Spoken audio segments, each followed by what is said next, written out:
Hey there, everybody in Risen. We're here for week 3, Can't Ban Friendship versus G and the Penguins. Rampage Open. I'm here with my colorcaster friend, Maligos. Hello, hello. And we're getting right into Champion Select. We got a Lulu ban from the blue side and a Swain ban from the red side. Followed up with a quick Morgana ban as well. Yeah, and both of those first bans are actually the supports most played on the respective enemy teams. So Rook Cauldron and Death to E-Boys both drawing a ban here, and Morgana also a ban from Rook, of course. So, I mean, if you look at all the support bans, you have to imagine that the early parts of this draft is probably going to be a bot side focus, but as I say that, a Galio and a Kayn ban, definitely not bot side focused there. Well, the first 3 bans, you can spread them around pretty generously, just like what you don't want to play against, especially in Rampage. Comfort is king, so banning out that Kayn from KMS Poser, that's one of his most played champions. This champion performs pretty well on. But let's see what the first pick is here, because, in pro play, we've been seeing a lot of Caitlyn first pick, but Ashe also a really good ADC too, so that's a good first pick. Just a super solid AD carry. She brings a lot of utility to the table, as well as some consistent damage as well. So it's and she's a little annoying to lane against as well because of the volley just being a little bit of a pain in the ass. Yeah, she's a really, really strong laning champion, and she scales decently, and that arrow, of course, is always useful along with the hawk shot. Echo instantly picked. Echo, though. That's a risky move. I wonder if that's a flex that could go mid or jungle, because I feel like if you're just picking it for mid, it's very scary to pick it this early. I believe it is mostly a pick for Poser. He's played a couple games of it in solo queue recently.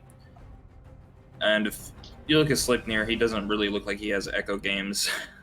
So we'll see if it's a flex. They picked the Shen too, a really good dive buddy for the Echo, so that's enabling him a little bit already. Vi gets locked in. You can only assume for the jungle here on Can't Ban Friendship. Either that or they've got some crazy stuff. They go for the Renekton counter pick against Shen. Pretty solid. Lane can be very difficult for Shen, particularly if Renekton goes like Bork or something. Yeah, I would say it's not that bad for Shen, because he can W the W, obviously, and he can take short trades versus the Renekton and kind of just taunt away. So it is Renekton favored, but Shen doesn't do too bad in it. And if you outplay your opponent, you can definitely win that lane. Absolutely. One thing you have to watch out for is walking in range of his empowered Q, especially if you do it on the minions. But see a Leona locked in, probably trying to abuse Ashe's low mobility. I wonder if we're going to see a aggressive AD carry as well, maybe saving it for last pick, or we'll see if they save what could be mid or jungle for that last pick. I can only assume their 4th pick's going to be an ADC, right? There's no reason to really hold your ADC pick for counter pick that long, especially when you already see the Ashe. I mean, sure, you don't know their support, but you could just ban out more supports here. They do ban Caitlyn on the side of Can't Ban Friendship. Just a strong power pick champion. We didn't see it get first picked here, but it is really, really strong. Though, honestly, if G and the Penguins wanted it, I think they would have picked it in this first phase. That's what I was thinking. I wouldn't have banned Caitlyn there, because I would imagine it's such a safe pick to just grab that I think they would have grabbed it during their first rotation to sort of hide what else they were doing with the comp. So yeah, maybe it's just something they don't want to play against, so they're not risking it, which is respectable, of course. Seeing the Yuumi ban as well. Lucian's a good ban. Yeah, Lucian's don't want to see that. Really good. Super aggro lane as well. Yeah, I think he's super strong after those last buffs he got, and if you look at G's team, all they want to do is go forward, and Lucian's one of the ADCs that can definitely go forward. Could also see a Kai'Sa here, because I think she's pretty good at that too, so we'll see if they pick it up, though it's a tough lane into Ashe. Yeah, I would imagine that they'd want to do something with a little more early game damage, but they go for the Jinx, which I'm not the biggest fan of, but we'll see if it can work out. I think that, particularly with what they have on the team, maybe they want to just like try to get Jinx an early reset with that first dive and have her sort of dominate the fight with the Get Excited. Because Jinx can go forward with the Get Excited, obviously. Yeah, I would say it is a little bit off theme with their team comp, though. I would have rather seen the Kai'Sa or something like that, maybe even a Draven. If G plays it, though, it's doubtful. He's kind of a niche champion that not a lot of people pick up. And we see Alistar as the counter pick to Leona here. Pretty good. He's also a strong anti-dive champion between that AoE knock-up and that just knock-away guaranteed on the headbutt. Ooh, Vlad. It's going to be really hard for the Jinx to play this game. Yes, You're picking a mobile backliner versus Vi, and then they pick Vladimir to follow up on it. It's going to be tough. I am really liking Camp and Friendship's comp right now. I think that the Alistar is going to be able to do a great job sort of peeling the Ashe from peeling Leona and Echo off of her. And I think that Vladimir, Vi, Renekton will get enough dive to sort of get that Jinx. But the Zillion now that's an interesting way to round it off. Zillion is really good with these diving champions. He can just toss bombs on them, guarantee extra damage, get some stuns, and then he can basically play a midliner in a defensive way, and he can either revive his front line if that's where the fight is focused, or he can revive his backliner if that's where the enemy is focused. So as long as he's playing in the right position, I really like this pick to round off the comp. I love the Zillion pick here. I think it's super solid. It's something that will help protect Jinx so he can put like slows down on the Renekton and Vladimir if they try to follow up on the Vi. Yep. And he can, as you said, like throw bombs on his frontliners, even speed up Echo or something, sort of get him into the fight. I think it's a super solid pickup, and I really, really think that honestly both these comps are pretty good at this point. Yeah, I would favor Camp and Friendship just because Vladimir is actually one of the champions that's kind of good against Zillion, because he can kind of just, if you can't slow him in his pool, obviously. Yes. And when he goes in on the back line, Vladimir can kill more than one person. He has He has AoE burst damage between his E, his ult, and the Proto Belt if he builds that. So Zillion's going to have to pick his targets. I would also favor Camp and Friendship just because I think, in my opinion, that G's side is a little too focused on the Jinx. Because, like, if Echo doesn't snowball really, really hard, particularly because it's in the jungle, it means that he's not going to have enough damage to sort of help carry these team fights, which kind of puts it all onto the Jinx. Whereas on CBF's side, we have the Ashe and the Vladimir, and even to a certain extent Renekton, able to sort of dish out consistent, solid damage. And so I think that their team fights are just a lot easier to execute. So I think that their team sort of has the advantage there. Now, I would say for G's side, you do say the Echo has to snowball, but it's not exactly that hard for him. I mean, Shen, great gank setup. He has enough damage. They can kill the Renekton. Zillion, his gank setup's not too bad, especially against the Vlad. If he can blow that pool in any way, you can definitely kill him. And then bot lane obviously has Leona, and then Jinx can follow up with the traps. We say Jinx is a little bit off theme with this comp, but she still works with Leona okay. Yes. So you can definitely follow up that CC, put an Echo W down where Leona CCs them, and they're actually going to be chained for so long. I believe the Echo W just land if you put it down with any foresight. So he can gank any three of these lanes and get snowballing. So it is on Camp and Friendship to not die early and let Vi get her level 6, let Ashe get her level 6, let Vladimir scaling come online. I think go ahead. A lot of this is going to be based on actually Mega Puppy's ability to sort of track KMS Poser and alert his lanes to when he's trying to get ganks off. Because if you come out of the jungle, let's say 13 minutes in and both junglers are 0-0, that's a win for CBF. Because if Echo doesn't get ahead, he's going to be less useful than the Vi in the jungle because she has that lockdown on the high priority target in the backline. Yeah. I think early game we're watching Reforged Blade to make sure he can do well in that lane without letting Poser land the ganks on him. And obviously later in the game we're watching Vladimir and Vi, Mega Puppy and LP Mage Man diving in the backline, seeing if they can get that kill through the Shen R, through the Zillion R, what they can do. And obviously Reforged Blade should be in there too, but we might see him fall behind, or we might see him get ahead, because if Renekton gets ahead, or Vladimir gets ahead, although he really shouldn't, it's definitely possible if he gets the right skirmishes. So if Vladimir gets ahead, we're going to see a lot of trouble. I also want to early game keep an eye on Death to E-Boys' Alistar, because that champion can shut down Leona really well, but you have to know when to play defensively and when you want to actually play aggressively. Because if Leona engages on Ashe, it isn't always optimal just to like pulverize headbutt her away. Sometimes you actually want to re-engage onto like the enemy AD carry. So I want to see how that goes for them. Yeah, if Jinx steps in the wrong position for those traps, you can be like, I'm going to knock you up. Ashe, let's kill this guy. Ashe has her, let's say she has her Q ready. That's a huge DPS boost, right? So stuff like that, we'll have to see if Death to E-Boys knows when to go in, when to peel, what to do with that champion on Alistar, because as we know, it's a big playmaker for supports. We've seen, pro players especially find big flanks on the Alistar too, getting good headbutts into their team, a sort of insect if you will, and big knockups AoE on the team. So we'll see how she does on that. Yeah, I mean, it's gonna be based off the comps. This is going to be an exciting game. I don't think we're going to be seeing much of just sitting back, farming, and waiting for the fights to happen. Mm-hmm. Both of these teams have a lot of playmaking champions on their sides. Yeah. I mean, basically everyone but Jinx on the side of G and the Penguins is a playmaking champion. Now, Zilean, you might say, is not, but he enables the rest of them. With his speed and with his revive, they can go harder and they can go deeper. Absolutely. And then Renekton's that early game power, and Vi, once she hits 6, she starts going crazy, obviously. Yes, once she hits 6, she gets a lot of lockdown, especially if you can get to ult before you Q, because you can just ult and then Q them as soon as they land, and it's a lot of sort of bouncing around there, and usually it just leads to a kill. Yeah, we could see some absolutely nasty CC chains from the side of Kanban Friendship, though Zilean's pretty good at beating those, so we'll give him that. True. So we'll just have to see how the backline dives go and things like that, and see which scaling picks get online, see if there's any snowballing from especially the Renekton and the Echo, and I mean, God forbid if the Vladimir or the Jinx starts snowballing, the game's going to be very hard for the other team. Unless they both start snowballing at the same time.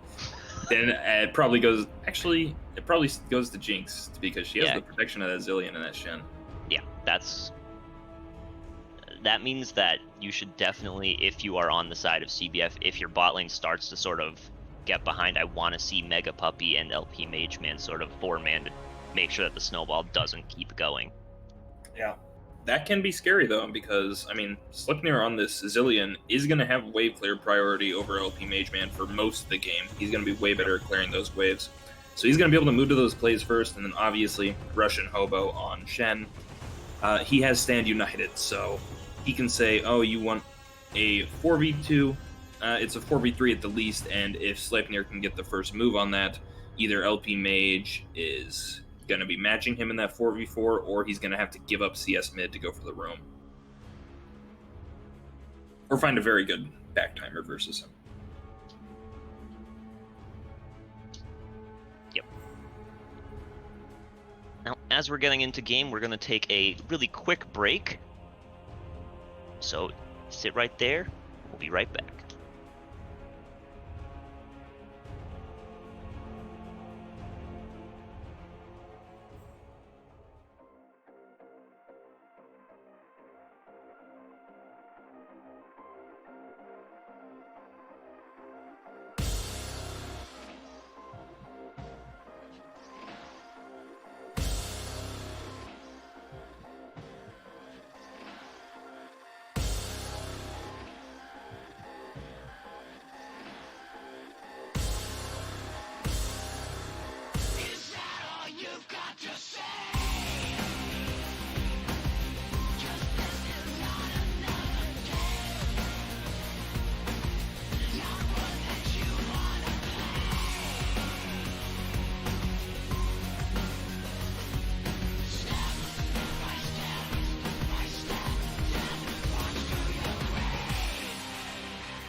Hey there, Risen Esports, back here with Rampage Open Week 3. We have G and the Penguins versus Kanban Friendship.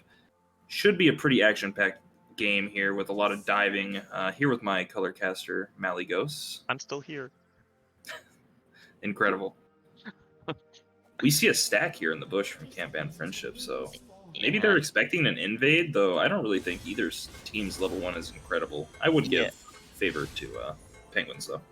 Yeah, I would not imagine that we're going to see an invade here. It's either a late invade from Kanban Friendship's side or some weird kind of invade from the other side, but I don't see that happening. Yeah. Probably just going to see no action level 1, people just go to lanes, and pretty standard jungle start. Yeah, I would say no really weird builds or anything to mention here. Everything looks pretty standard in my book. So we're just waiting for minions to come in and seeing where these junglers start. Looks like Mega Puppy's going to be starting on the bot side. Wants to play up towards that Renekton. Makes sense to me. Yeah, and absolutely. Poser also starting on the bot side. Could see a matching play here from the junglers. Russian Hobo sets up his sword. Good. Shows he has a little bit of Shin knowledge. That's pretty standard, but it's good to see that he seems to be confident on the champ setting up something like that. Honestly, as far as where the jungle sides are starting, for Mega Puppy, obviously you want to sort of end up level 3, able to gank your strong lane.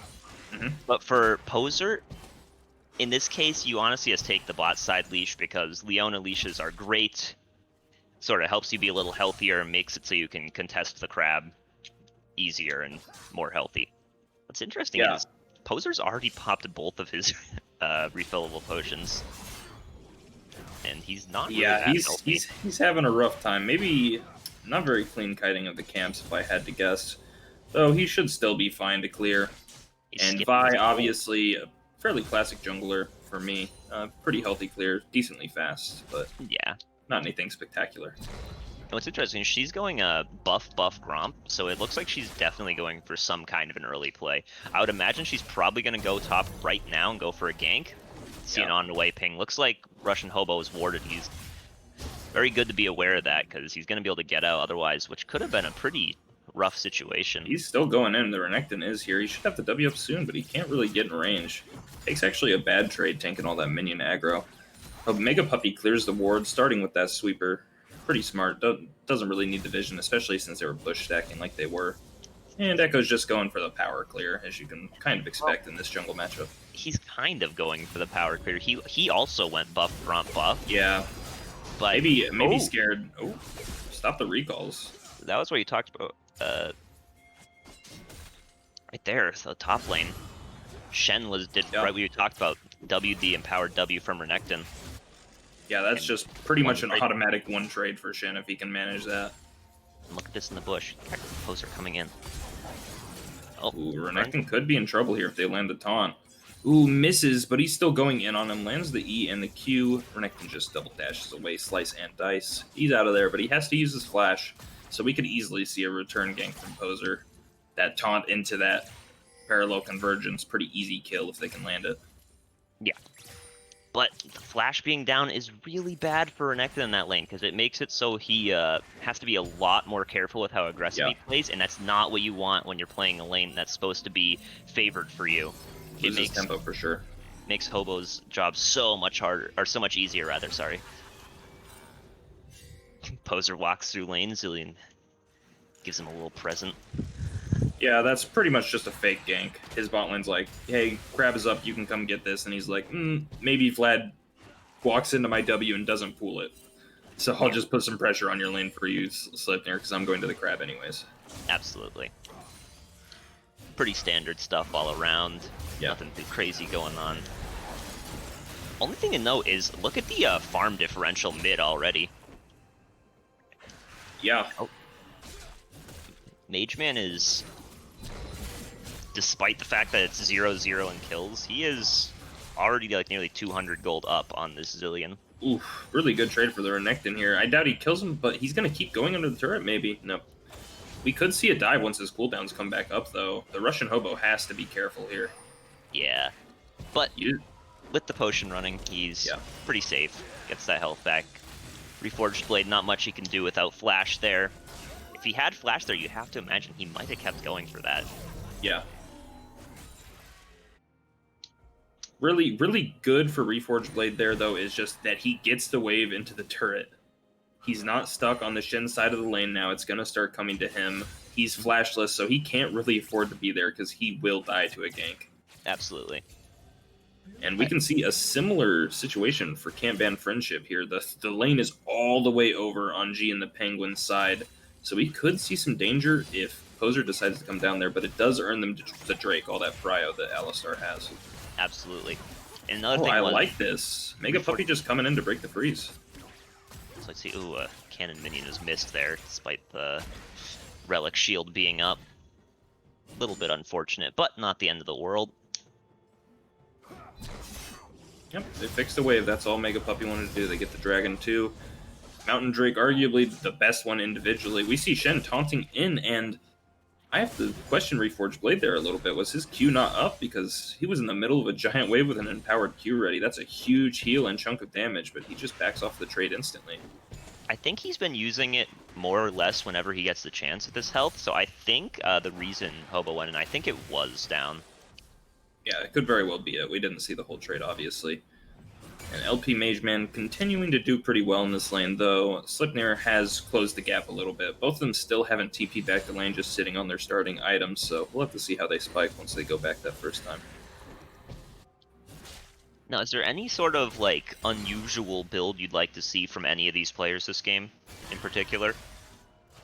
No, I think Standard is pretty good. So there's basically two different Vladimir builds, which is the only build I was thinking of. Was he can go the Proto Belt, and he can go more standard, Proto Belt, Deathcap Zonias, that type of stuff. Or he can just go full aggressive, which is just the Spellbinder into Deathcap, try to one-shot backline hard, which I think is really bad here versus something like the Zillion and the Shen. You're probably going to want to focus more on CDR, some extra sustained damage, because you'll still be able to burst through to force that Zillion and Shen R, and then you'll be able to continue the fight with the CDR. I agree with that. I think the super aggro one-shotting build probably isn't what you want into a team that has this high of survivability. Yep.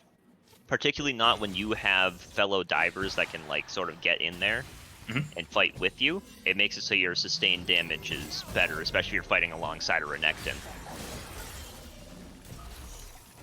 Yeah, Poser coming in, but he's not really going to land anything. They're just going to trade some HP, which is always good for Vladimir, because he has sustain. Yeah. But, I mean, nothing lost for Poser. Just letting the world know that he's still out there. But I mean, he does have camps on the map, though, but his bottom lane is here, so he's just applying some pressure, maybe looking for the Rift Herald here with this early swap.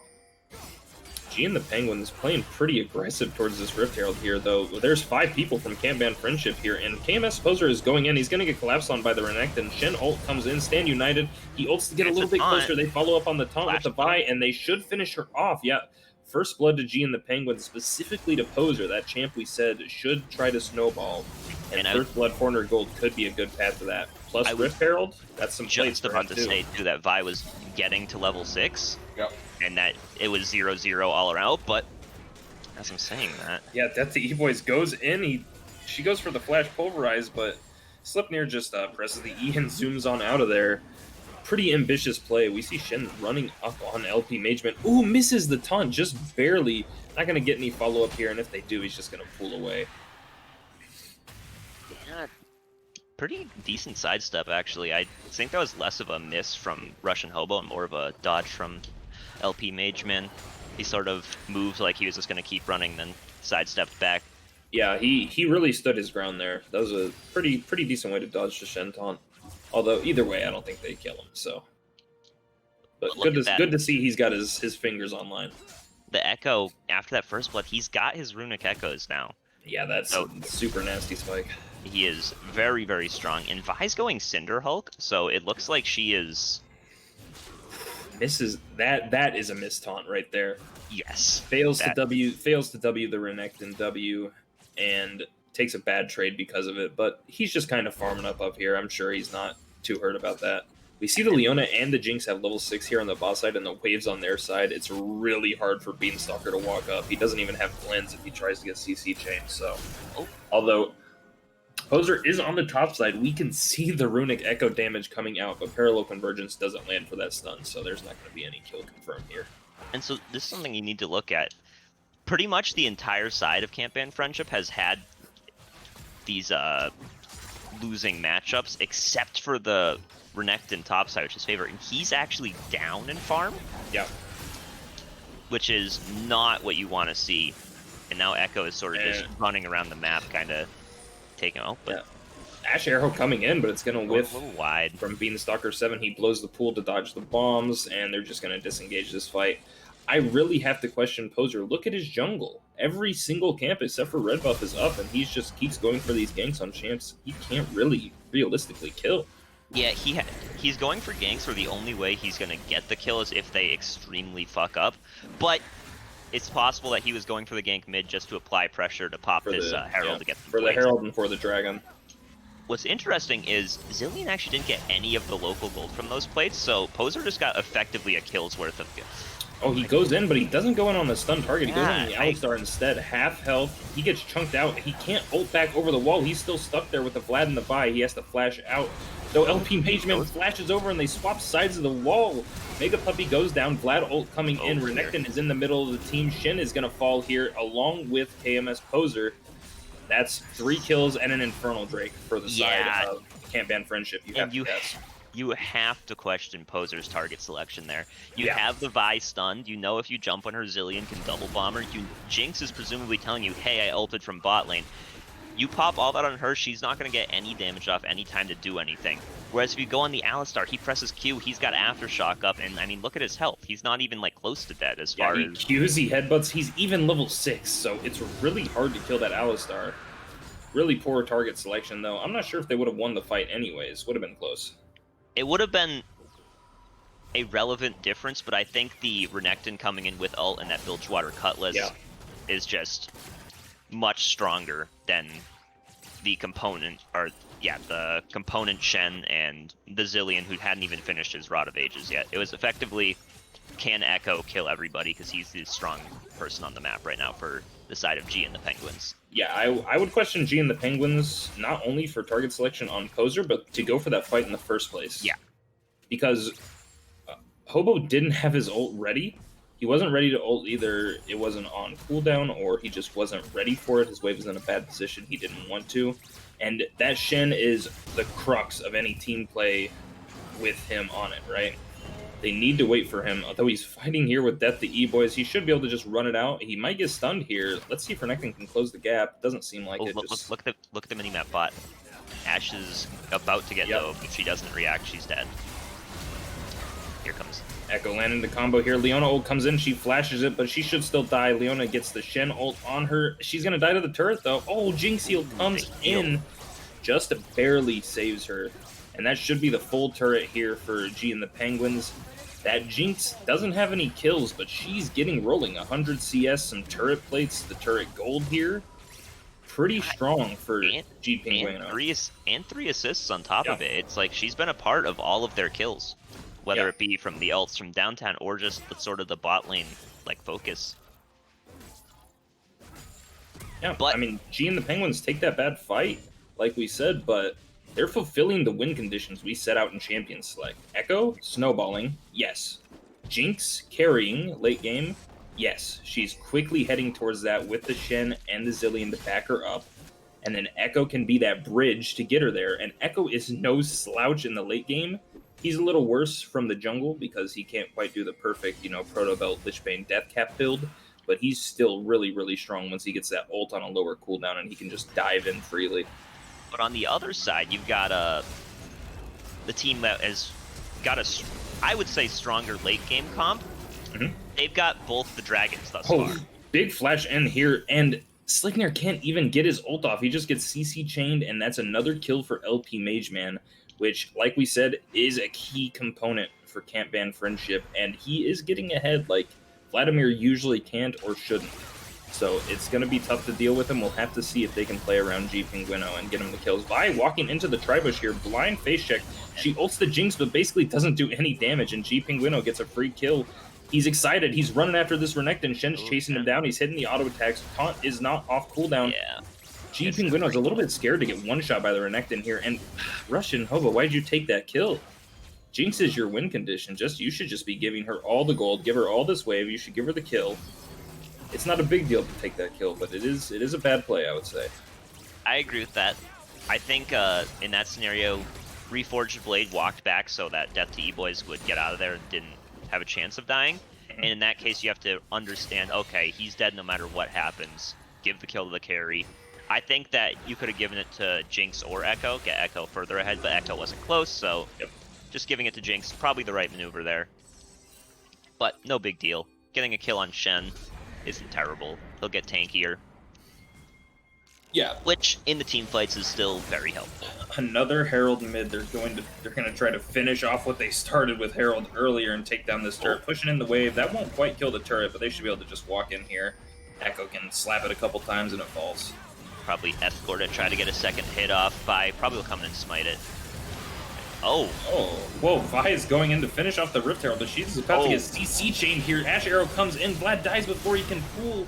And this is a really big fight from G and the Penguins. They're taking it down. Zilean ult comes in. Shen ult comes in. Saving lives here. Health bars. Yeah, a little bit of a... Oh, taunt goes in on Death the E-Boys. The fight's not over. CC chain coming in again. And Death the E-Boys falls. Okay, the snowball just got big. Yeah, so, I mean, honestly, that was... I honestly think just a misclick from Mega Puppy. Because he went on the Rift Herald, and I said he was going to smite it, but he actually flashed. Yeah, it had to have been a fat finger. He had smite up. He was 100% going for it. There's no way he wanted to flash hit the eyeball instead of smiting it there. Reforged Blade having trouble in the 1v1 against the turret. Yeah, it's tough out here. We see G Pinguino feeling confident. He's just taking that turret by himself. Doesn't really care. Let's see what he's going to buy on his next back here. He's only got 900 gold, so probably, maybe a Cloak of Agility, a few daggers. We'll see what he gets. Everyone else on his team, though, has spent their gold, and they're feeling good. Zilean almost has that GLP online. Echo has 2 full items. Shen's got that Sunfire. He is a tanky man. And, of course, Leona is, too, with just the Stone Plate. Very, very efficient item. And it's really, really hard for Camp and Friendship to sort of get these team fights where they get the kills on the priority targets. But yeah, we see them out of position here on the red side, though. G and the Penguins, but that the E-Boys goes in, and nobody's really there with you. I mean, your Vi is there, but Ashe and Renekton are not in range to follow that up, and nor is Vlad, your strongest player, so you have to question. We did ask if Death the E-Boys would know when to go in and when to play defensive, and it looks like they're struggling with that right now. That was not the time to go in, and they just give up Dragon for free because of it. And this is the point of the game where you just sort of want to turtle. You're not strong enough to win these team fights 5-5. You want to get those picks, but even that wasn't a pick. Yeah. Because, like, Leona's with the Jinx there, and you know Shen has teleport up, so if you engage in them, that's 3 people that you're fighting. And even if Vladimir and Renekton are there, that's not a fight you win 100% of the time. Like, that's a risky fight that could lose you a lot more than it gains.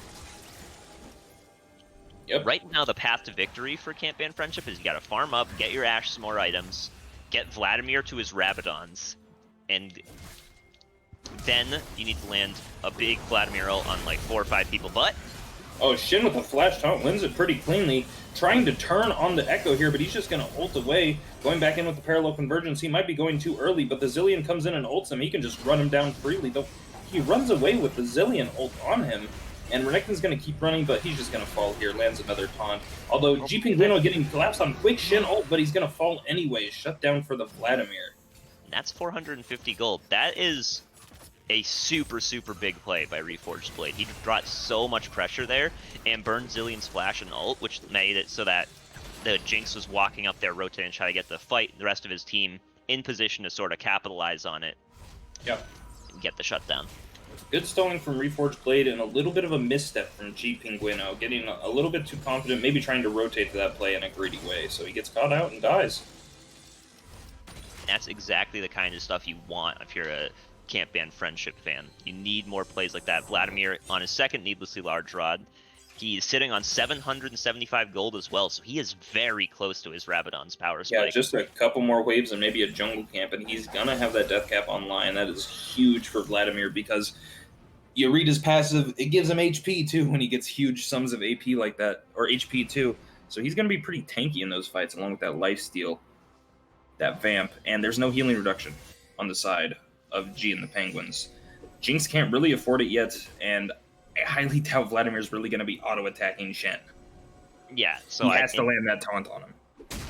Which means that once this Rabadon's is finished, it's going to be the perfect opportunity for Vladimir to sort of get that fight, get that carry going, and potentially turn the tides of this game. Yeah, it is certainly not unwinnable for Camp and Friendship. LP Mageman could just take the game in his hands and carry it here with that death cap, so we'll have to see. Though, G and the Penguins still playing aggressive. We see Brook Cauldron just running around in their jungle. doesn't really give a damn. He's got this stone plate. He says, you want to collapse on me, I'll tank for so long my team will show up anyways. I was going to say, with the Shen ult, you don't have to be afraid, but is the Shen ult? It's back up now, but it wasn't. Up, yeah. And there we see it. LP Mage Man purchased Rabadon's Death Cap, so now he has that power spike we've been talking about. He's level 13, which isn't really that crazy, so is Zilean, but it's 3 levels up on the Jinx. That means his max rank. He's got the Death Cap. He's got his Transcendence online, his Sorcerer's Shoes. He's got everything he needs to carry a team fight. If he can get in there properly and kite out the cooldowns of the Shen R and the Zilean R, he can wipe with the help of his backline diving buddies in the Reforged Blade and Mega Puppy.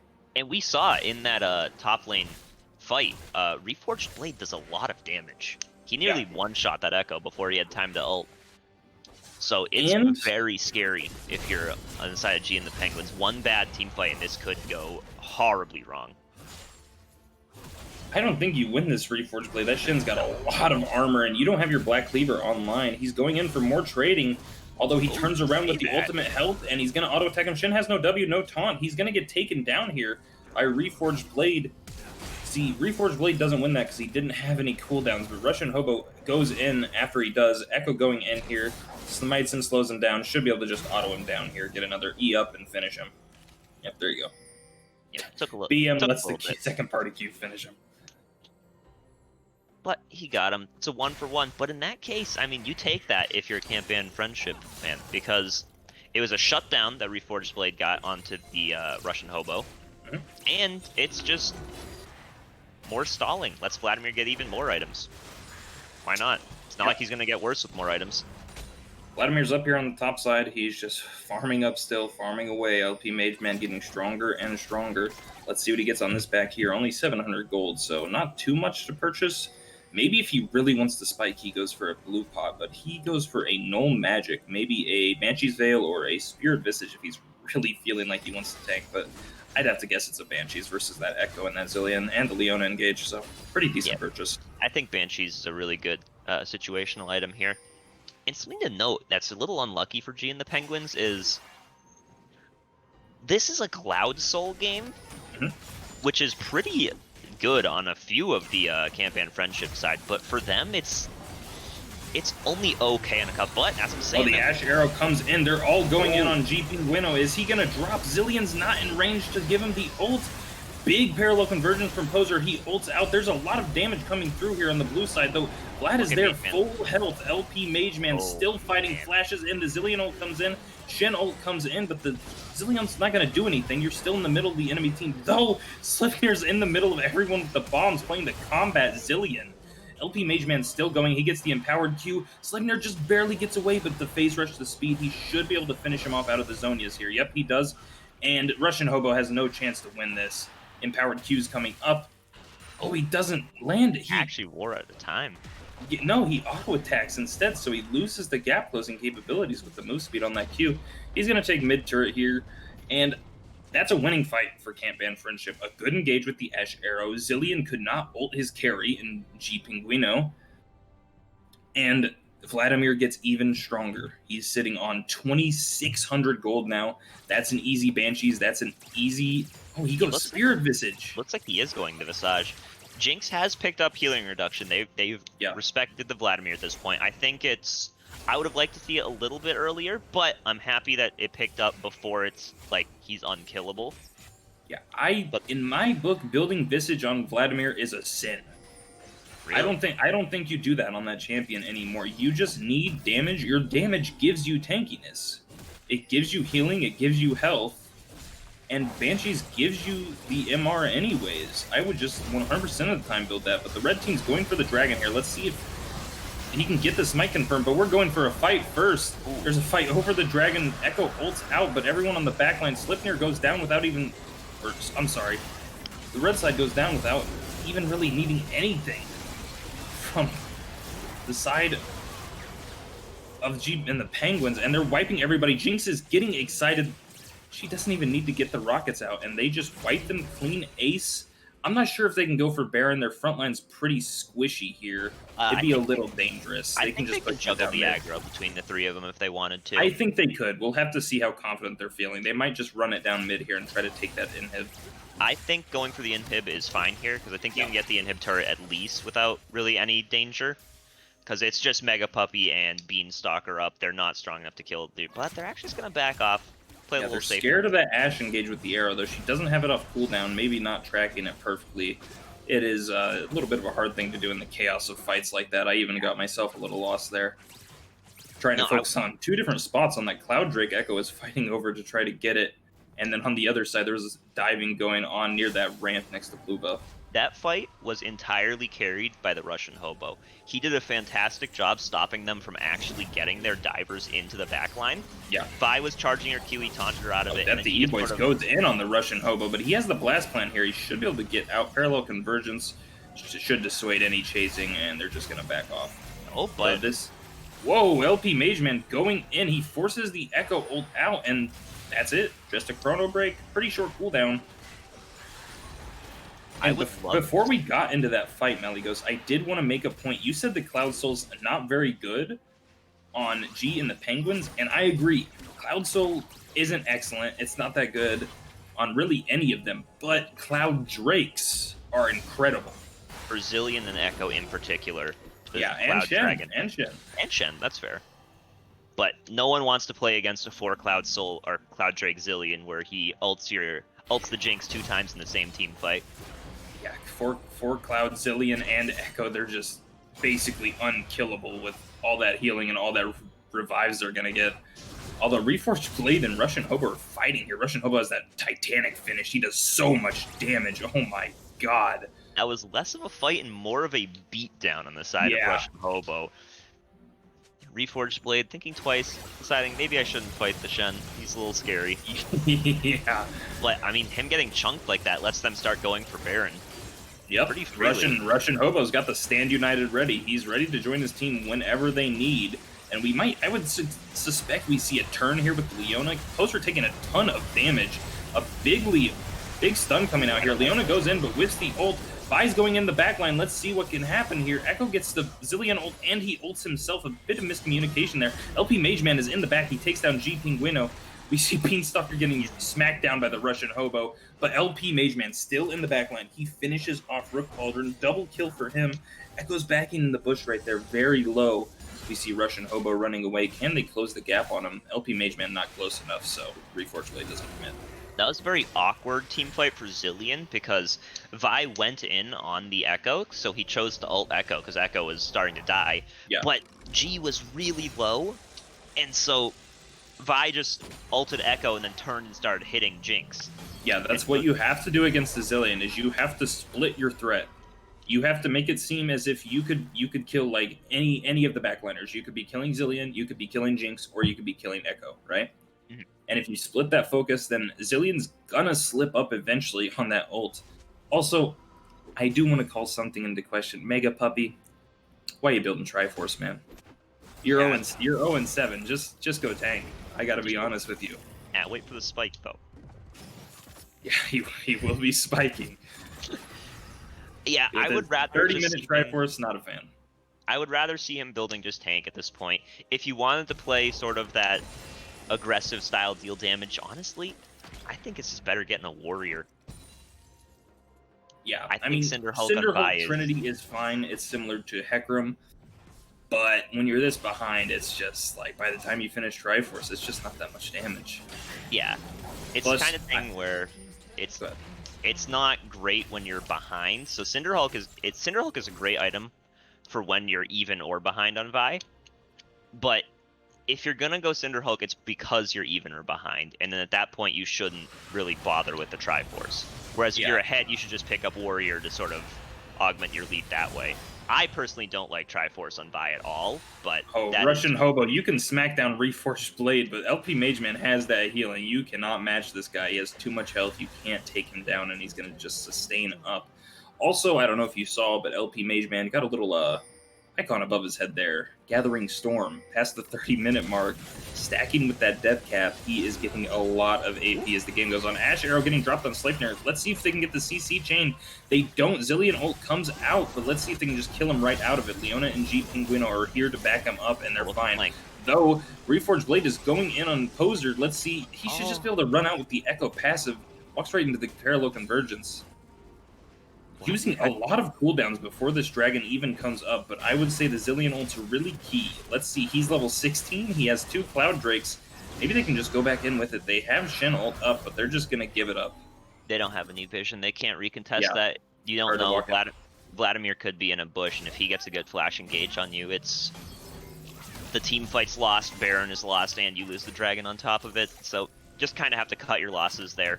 Yeah. There's a really good Ashe ult to burn the Zilean ult, but it's back up already. It's very short cooldown. What is the cooldown of it, actually? It is a 39-second cooldown, and that is with only 2 Cloud Drakes. Yep. And is his CDR even maxed? Let's see. He's got 30% right here. I'm not sure if he's running Transcendence. That would basically be the only question. I'm looking right now. Yeah, he has 45% CDR. Yeah, okay.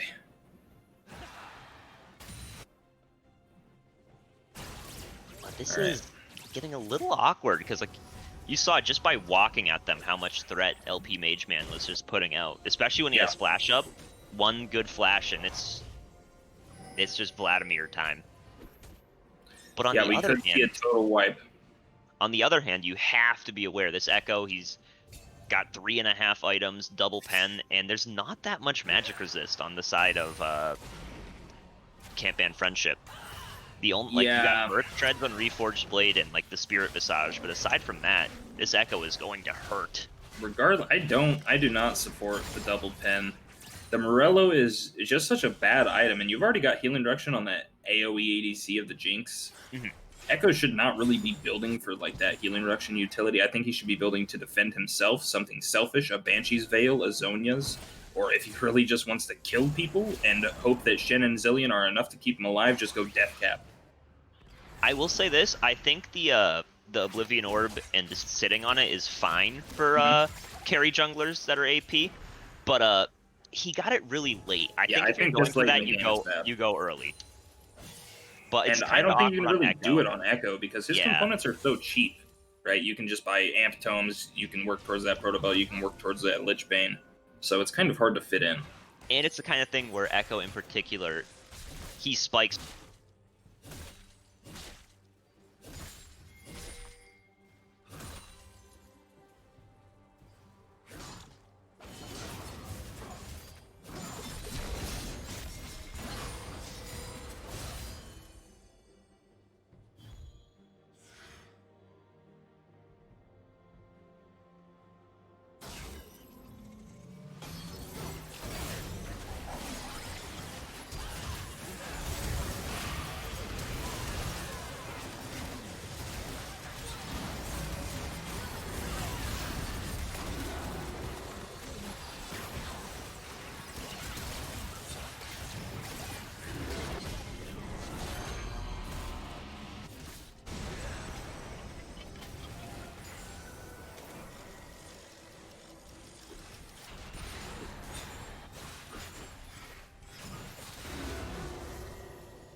Okay, welcome back to Rampage Open. Some technical difficulties. The production server just seems to have boomed here, but we're back in the game about where we left off before the next major fight here, and we see it's about to break out on the top side, so let's get into that. LP Mageman has the flank here. He's running at the Zillion. Let's see what happens. Parallel Convergence completely whiffs. LP Mageman is behind the whole team, though. He flashes in to follow up on the Vi ultimate. And you see G Pinguino is so low. He gets the Zillion ult, but he falls down here. And if you look at LP Mageman, he is full health, and he's just going to come out of that revive. Fully charged E and an empowered Q from the Vlad. Shen ult comes in way too late. He's busy fighting the Renekton, which is not what you should be doing at this stage of the game. You need to be playing with your team, with that Stand United. It's in the name. Stand with your team. Yeah, it's just a super solid flank from LP Mageman there. Yeah. And honestly, Reforged Blade capitalizing, going in on the Shen, sort of preventing him from safely ulting. He could have ulted just to get the shield off, but Reforged Blade would not have let him get to that team fight. So honestly, pretty good communication there. Yeah. To make sure that Shen is locked out of the fight. LP Mageman doing what he needs to do with these item spikes. I didn't approve the Spirit Visage, but it seems like he still has enough damage regardless. And he is a very strong Vladimir. Full build at 35 minutes. There's the Void Staff. Good luck with that Hex Drinker, G Pinguino. You're just relying on Zillion at this point. Yeah, I would have liked to see Jinx skip the Hex Drinker and just go more damage. Phantom Dancer could be, Yeah. I would have much preferred that, get that 100% crit, and just try to DPS through it, because... I mean, you have to, I think. X-Drinker or not, he's going to one-shot you. And he's the only guy with magic damage, so you're building it only for him. But Baron's going to be taken pretty easily. Yep, they're just not really taking damage from it. Echo is doing his Gromp, so no real chance of a steal. Jinx? Nope.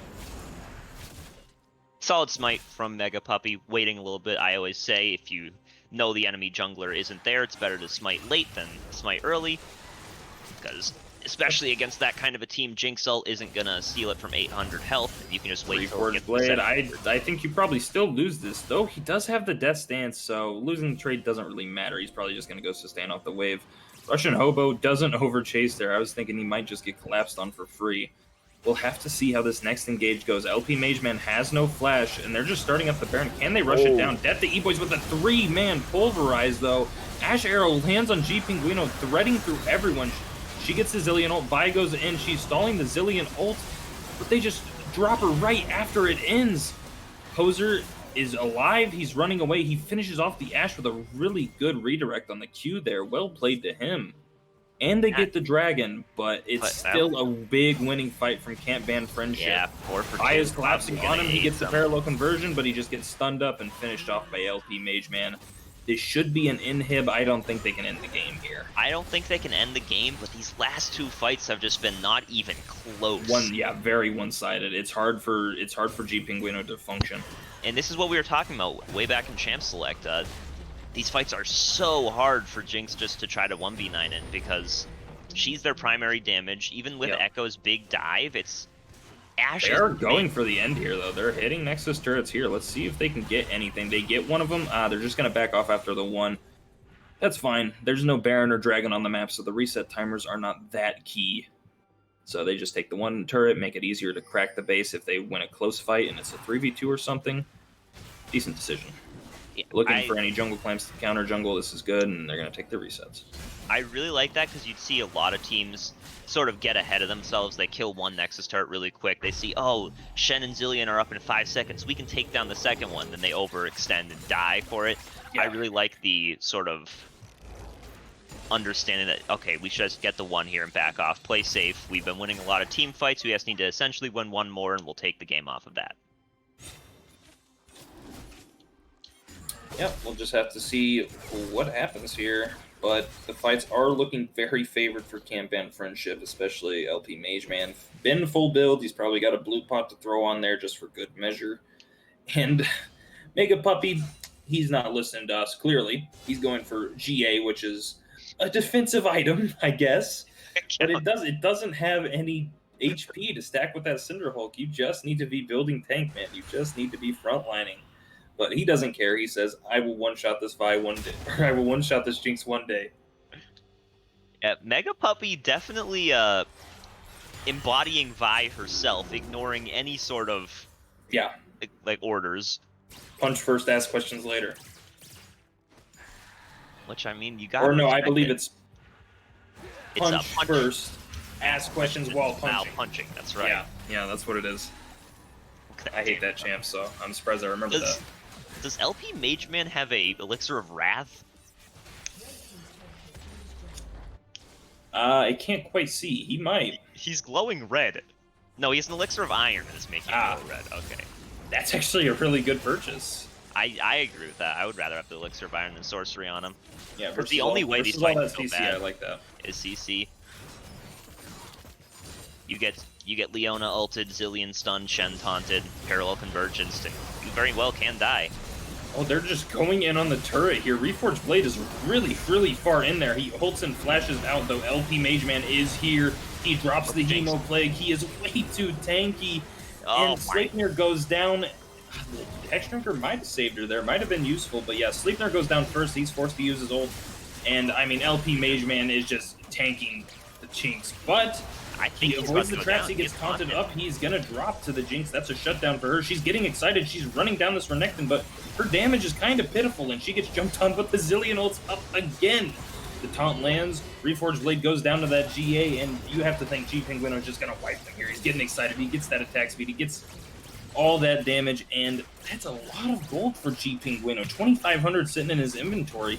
He's got that Maw finish. He's going to be able to turn that Executioner's Calling into a Mortal Reminder and buy himself an Elixir 2, full build. And I mean, that's the kind of thing that I was just saying, oh, they're being patient. They know they just need to win another team fight. And then Campaign Friendship takes a really, really aggressive fight that it could cost them. Like, this could potentially go bad very quickly. Yeah, if LP Mage Man doesn't keep getting these ideal fights, the Jinx can definitely wipe through them when she gets excited. And we do see the Cloud Soul coming up here. So we'll have to see who gets positioned for it. And, I mean, you would have to favor G and the Penguins because they have their whole team up. So they should be able to walk in here and get vision, though. They seem a little hesitant. Yeah, they're a little just afraid. Clearing some camps. Zillion actually going to reset, it looks like? He has TP, so he can, but he doesn't really need to. He's got the health. He's got the mana regen with the blue buff. And he doesn't really have money to buy anything relevant. Yeah. So you that control ward's better than anything he could get. Exactly. He ends up is going to stick around. See if he can land any poke with his bombs here. Okay, Shen is in position to ult. Renekton can't interrupt him here. Though he might be chasing him down. Doesn't look like he's going the right way, though. So Russian Hobo's going to get the reset. The Drake is on the map, roaring nice and loud.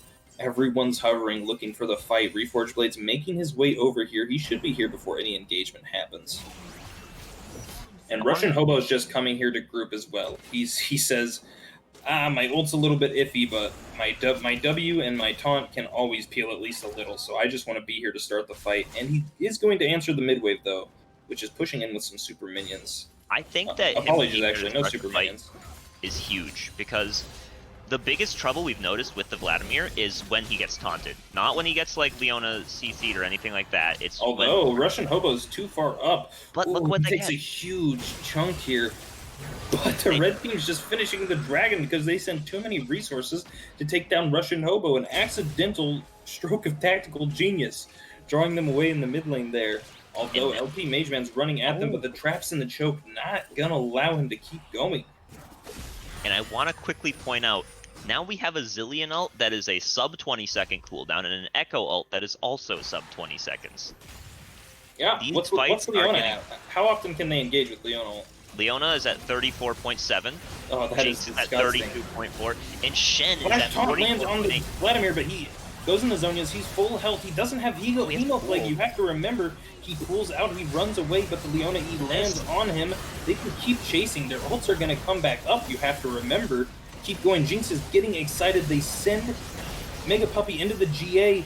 Reforged Blade goes down. They're chasing him down, getting excited. Beanstalker 7 and Death Heat Boys both go down. A triple kill for the Jinx, and that's the game. Double TP bot, and they're just going to push to end. That's GG. All it takes Little aggressive behind the Nexus from Camp Band Friendship, gets Jinx her full build, and then you just see that and full build LP Jinx Mage Man wasted his Hemo Plague earlier. So now he was stuck in that fight, and really good credit to Russian Hobo landing that flash taunt on, or that taunt flash on him. He knows you don't have Hemo Plague, you're way weaker. So let's force and engage this fight. There you have it. Game 1 going over to G and the Penguins after what looked like was gonna just be sort of a time where they just rolled over and died at the end there. Yeah, a little bit of overextension from Camp Band Friendship. Really unfortunate, really unfortunate. LP and the Mage Man tried his best. He was kind of the one that threw it, but he was also the one kind of carrying, so you can't give him too much grief about it. G Pinguino and his friends really pulling through on that one, and I mean, I have to give MVP to Russian Hobo. Not just because his KDA is nuts 9-3 and 20, but he was pretty much always landing the taunts when they mattered, getting pretty good W's, and I would say even winning lane against Reforged Blade pretty much the whole game. Yeah, the Russian Hobo was huge that game. The fights he was in, he was zoning super well and just did a fantastic job. His ults weren't as good, but when he was actually in those fights, that's where he was making the difference. Yeah. Huge. Very well played from him.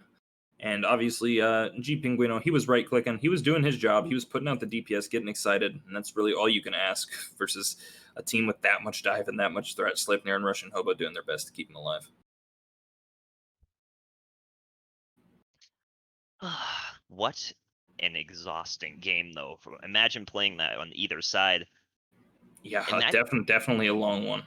Imagine being LP Mage Man right now. That has to feel just terrible.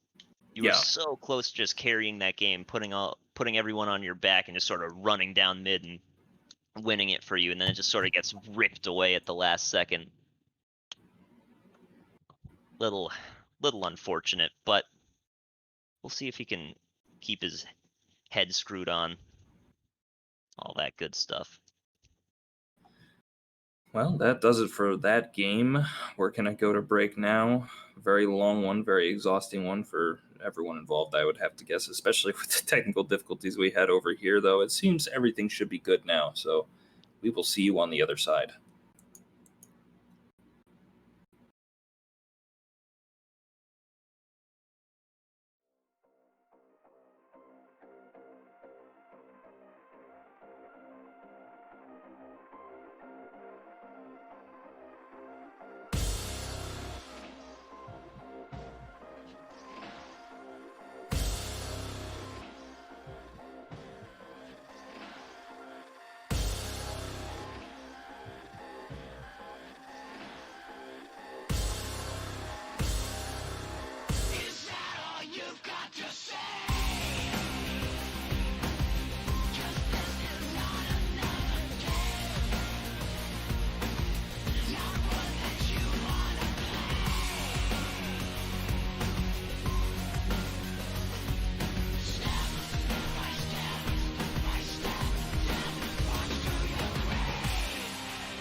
Hey there, everybody at Risen. We are back with a game 2, but not of the previous series we were watching. That series has been discontinued.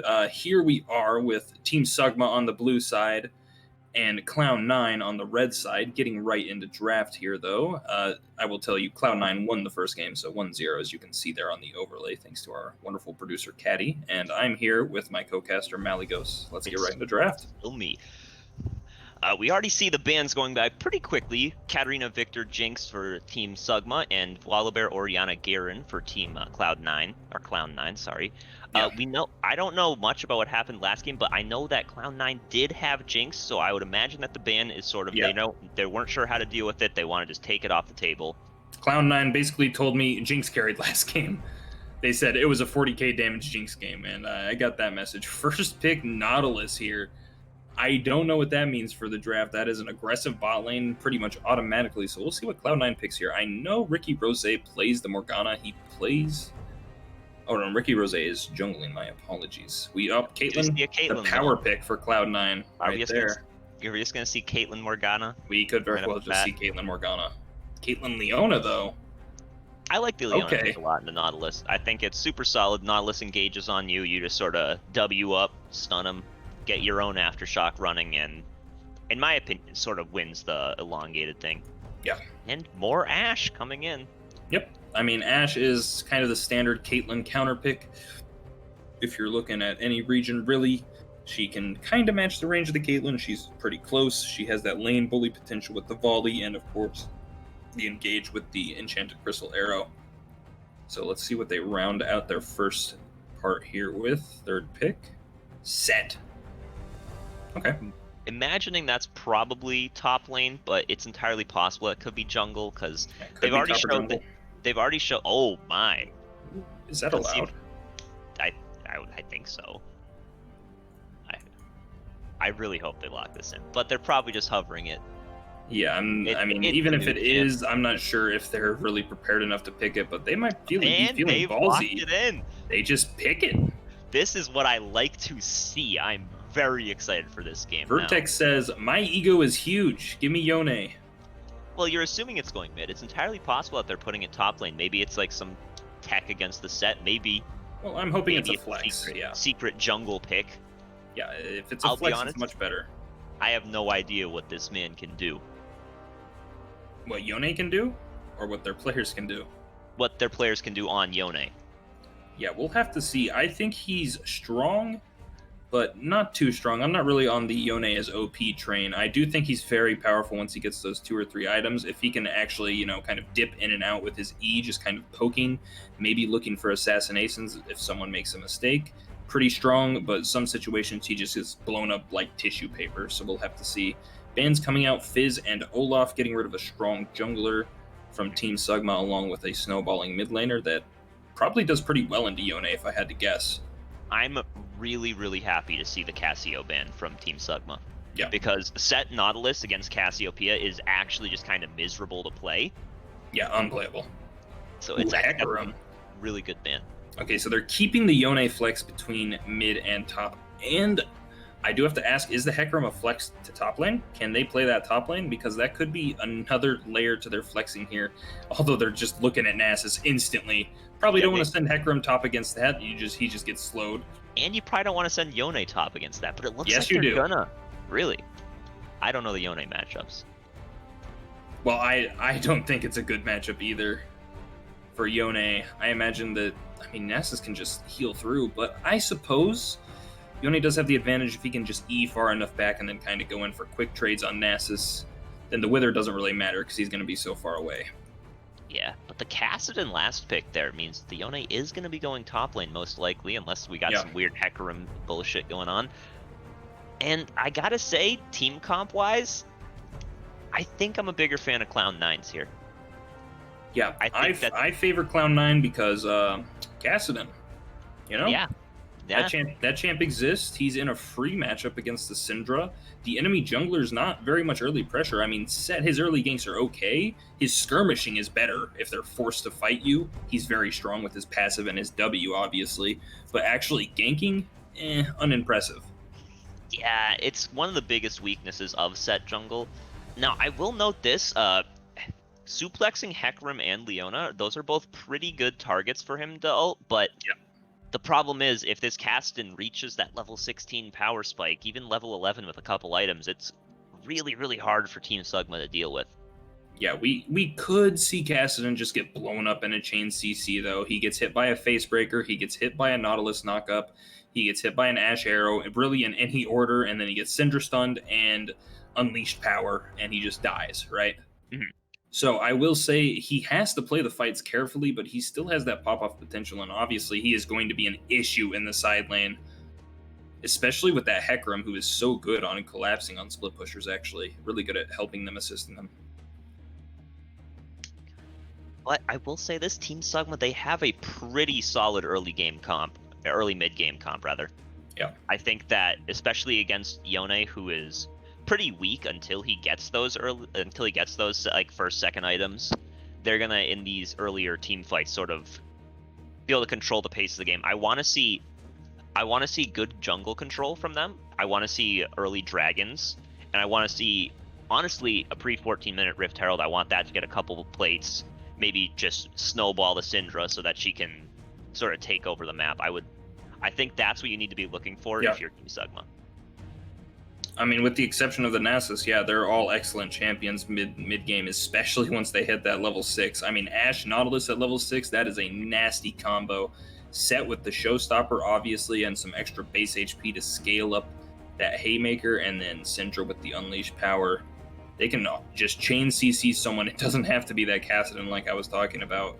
They can just Nautilus R, Ashe R, Syndra R, and they just die, right? That's how that's going to work. So it's going to be really hard for Cloud9 to contest the Drake. So, yeah, you want to see Team Sugma at least get the first 2 dragons for sure. And even what you said Nasus isn't even that great mid-game, but I mean, Nasus... No. Nasus is not that great early game. Once he gets like Triforce and level 11, he's a monster. Okay.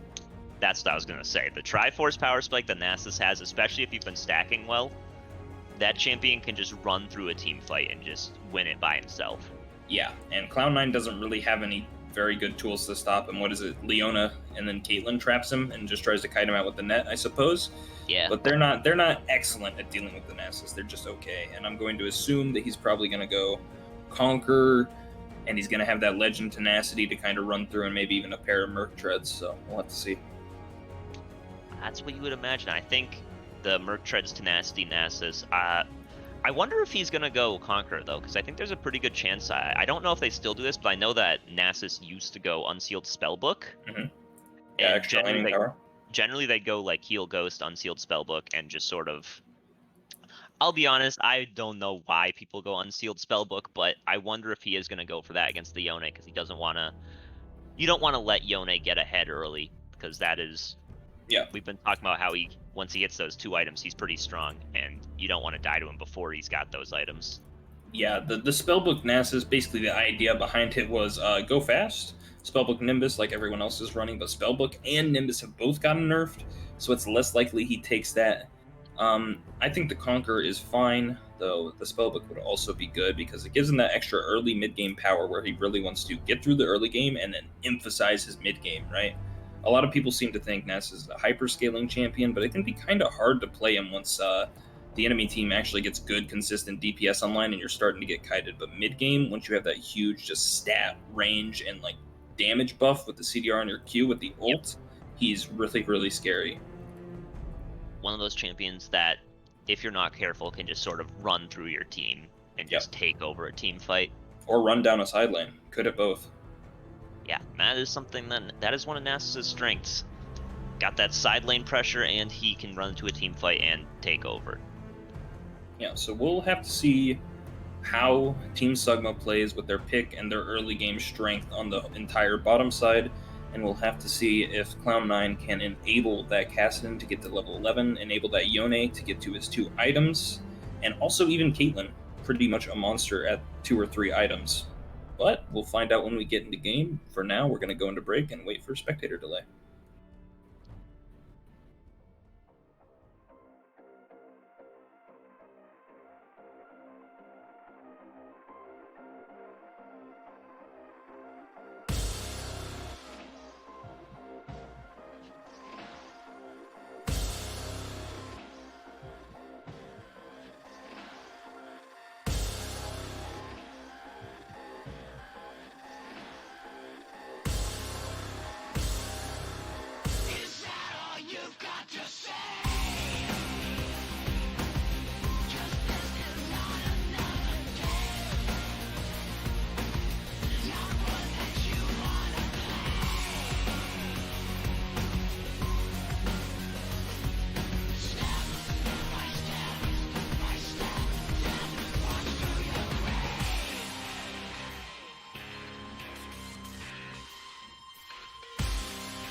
Hey there, everyone at Risen. We are back with Game 2 of Cloud9 versus Team Sugma. Cloud9 is up 1-0. I am here with my color caster, Malygos, and we're just going to see how this game unfolds. So right off the bat, we see Ashe going Cull, which I don't think you normally go in that kind of a lane. It's a little scary against Leona Caitlyn, I would say. High chance to get one shot. It's also very bad against Caitlyn. See, what you will see is a cold start on... Oh, Ricky Rose a little overextended here. He's just going to get Nautilus hooked. Passive proc. Set's punching him up. He gets the phase rush. Ricky doesn't have flash. He has Ghost. Oh, no. He has to start E. Ooh. It is doomed for his jungle clear. That is so bad. He's going to need a fat leash from whoever he starts with. I'm guessing bot side. And that's not even a thing that gets fixed by level 2, because Hecarim wants to take his W at level 2. Yeah. But he's going to have to take his Q to do any damage to these jungle camps. And the thing is, he didn't even need to start E. He was already out of there. I thought he was fine. Ghost had ramped up. He was perfectly fine. And look at this. He had the base as well, so his jungle camps are going to start, and he's not even going to be there yet. Yeah. This is a... Well, the E's going to get there pretty fast. That is fair. The E gets him in there. Maybe that was the secret. Yeah.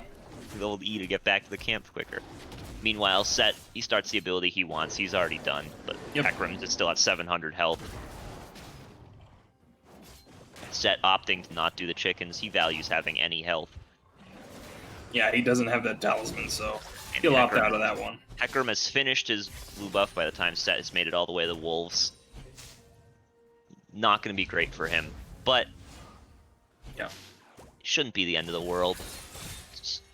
Well, it is definitely bad to lose that tempo, because like we said, I mean, Team Sugma is a tempo-based team. They're a really strong mid-game team, so any lead they can get, even one small like this, but it's pretty free, they will take.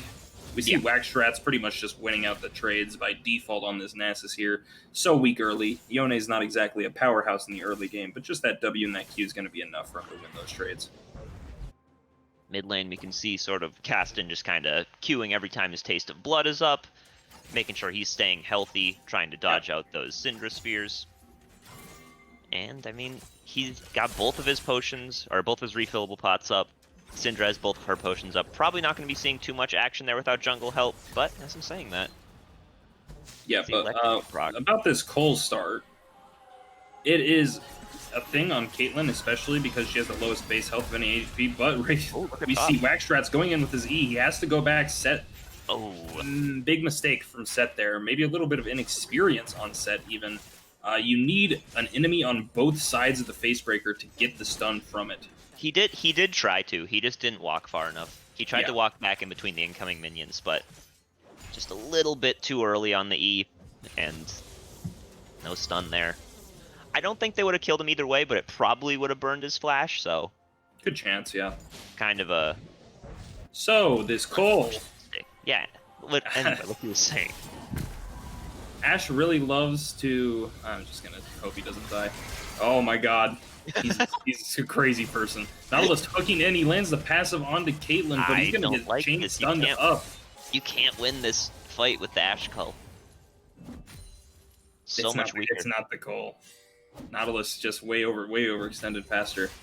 So the Cole, the idea is obviously you scale up faster, you get faster to your 2 items, but it's also not that much weaker early game. You lose the health, but it's more sustain, because 3 health on hit is more than the Doran's Blade lifesteal gives you until you finish basically a full BF sword. Mm-hmm. And you run cut down, so without the starting HP from the D-Blade, your cut down actually will work on most champions. It's going to work on this Leona here. It doesn't work on Caitlyn, though. Caitlyn's basically the best Cole start user because she has such low HP. Nice sidestep from Ghost TP there. Nothing's going to happen on that engagement. Like, that's a really important sidestep. If he doesn't sidestep that, he's going to get trapped. Ashe is probably going to have to burn her heal, and he might have to flash, so... Yeah, really solid sidestep there. I'd like to see that. So... Bad news, this Nasus is weak in the early game, but he has a TP advantage up on Waxstrats here thanks to that gank from Egg Rolls. So we'll have to see how that develops. If Nasus can get a big enough lead and he hits 6, I imagine he's just going to start winning the 1v1. You would think so. But speaking of early leads and champions you want to get ahead, Syndra's already down a decent chunk of farm, like a full wave. Yeah, remember when I said I thought Cloud9 won the draft, and then I cited that Kassadin is a champion that exists? Mm-hmm. Yeah, it's a bad matchup for Syndra. Obviously not one you should be losing early, but if you don't know how to punish him properly, yeah, you're not really going to even win the lane early, and he's just going to get to scale up for free. Look at him. He's level 6. He's got his tier. He is happy as can be. But a 5-minute Ocean Drake is something that any laner wants to see. And it's one of the things we pointed out in the draft. They've got these stronger early game champions, early mid games. We want them to get those first 2 dragons. Eggroll says, why wait? Let's get it early so we can get the second one. Yep. I really like to see that. Very sort of proactive play. Gets his team ahead for no cost, really. Like, just Nautilus went to help him. Yeah, I mean, Hagrels he takes the time to take that dragon, and he's still ahead of Ricky Rose in XP. Partially thanks to that E start from Ricky Rose, so that's still paying dividends, really. And we see Little getting trashed in the trades here. He has no mana either. Vertex came back with a fresh mana pool and a tier with that TP. Although Hagrels is fighting him for the crab, and he gets it. He has the stronger smite, and he combos it with his punch. Really good secure there, and he's just widening his lead versus that Hecarim more and more. Eggroll is definitely the player to watch right now. Right now, it's kind of up to him to sort of... All of his lanes are struggling, more or less. Like, this Nasus is losing trades. Ashe is even in farm, which is fine there, but it's the type of thing where if he doesn't start, like... Oh, we could see the all-in here. He has Ghost. He's going to start running him down. Oh, Whack Strats, why are you ulting in? You do not win this ever. He's going to queue away, but guess what? Too Much Tuna has the Ghost. Wow. Yeah. Goodbye. First blood for the Nest. And bot lane. And Caitlyn dies to the Ignite from Ghost TP. They're going to keep chasing down the Leona here, getting slowed by Ashe. Uh-oh, that's Ashe. Anti-fun zone, and you get hooked. Bye-bye. Yeah, double kill volume. Right as I was saying, it's up to Eggroll to sort of save his lanes. Bot and top get those just 2v2 and 1v1 wins. If you're Eggroll, you're like, man, my job's easy. I just gotta take dragons. Damn, I'm winning jungle. This role's free. So yeah, we'll have to see how that develops. And like I said, I mean, yeah, that Colt doesn't lose you that much early power. And what's scary about that though is that was a 2v2 double kill before they hit level 6. Yeah. And so at level 6 now, it's so much harder. You got the Nautilus ult layered with the Ashe arrow, and it is just so much DC. And look at Ashe's items. She's got Cutlass and the recurve bow. So Cutlass is scary. Kassadin going in here for the trade. I don't think he should be able to finish, but it's a big winning trade, and he's got the sustain. Although Little's going back in. Oh, he misses the. This should be a free kill. He's going to unleash power and drop the Ignite, and he dies. All right, that Vertex playing way too aggressive there. You know she has Ignite. You know she has ult. Honestly, it shouldn't even been that close. Little held that. I've just been saying Little, basically. Little held that ult for way too long, in my opinion. You should have used that earlier and just ignited him on top of it. Yeah, I mean, you just press all your buttons there and he dies. It's really that simple. But yeah, Vertex going back in when he doesn't need to. A familiar strategy. We saw Whack Strats employ the same one versus Too Much Tuna. So I will say Cloud9 is in sync. Oh, look at this collapse. But we do have a collapse here on the Rift Herald. The bottom lane is here. They've got it. Big Yone ult. We see Set hit the showstopper, but he doesn't get to finish it out, and Red Side just wipes them. They wiped them. Too Much Tuna did pick up Rift Herald there, so it's not a complete loss, but, I mean, it's 2 free kills. I really like seeing the bot lane fully rotate up for that. That was really good awareness. Know that they can get that, but some plates traded bot lane. Yeah. Still, if you're Cloud9, you're happy with that. If you're Cloud9, you take the trades because you outscale. Exactly. But I want to see Too Much Tuna able to use this Rift Herald. Although I really question this from Laros when staying mid to take a single plate, you're missing like 4 waves bottom. I mean, you were going to miss 2 of them anyways, but you're missing extra for no good reason. And you're taking solo XP from that Kassadin. Yeah. Which, it's not going to delay him too much, but every bit counts in that champion. You want to get him to level 11, level 16 as fast as you can. Yeah, for sure. He's trying to get that Rod of Ages, that Seraphs, and that level 11 around the same time. Ashe finished her Bork. yeah, she's pretty damn strong. So we'll have to see if they can land that level 6 combo we were talking about. Ooh, and there's something I love to see here.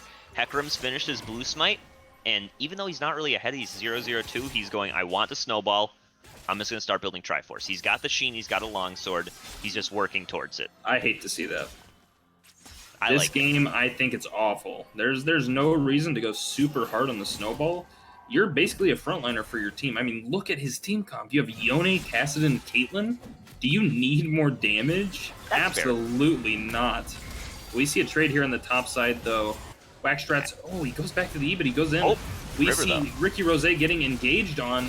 He might just get CC chained down here and die that we were talking about, and he does. Leona Ash just also auto- getting chased down, getting slowed. Nautilus gets out before he dies, and you're just going to get Not much slow damage. chained here, though she walks into the Oh, I love trap. that settle. And really good settle. Just barely catches Laroswind on the AoE. Laroswind flashes away. He has heal. He should be able to get out, though. That set is zooming. Big haymaker. Finishes him off, but he dies And he in the does go turret. down. But that's going to be the second dragon. And I also want to give a shout out to that great stopwatch from Nautilus. He baited in Vertex so hard with that, and got away from him, didn't get the kill, and got Syndra a free kill.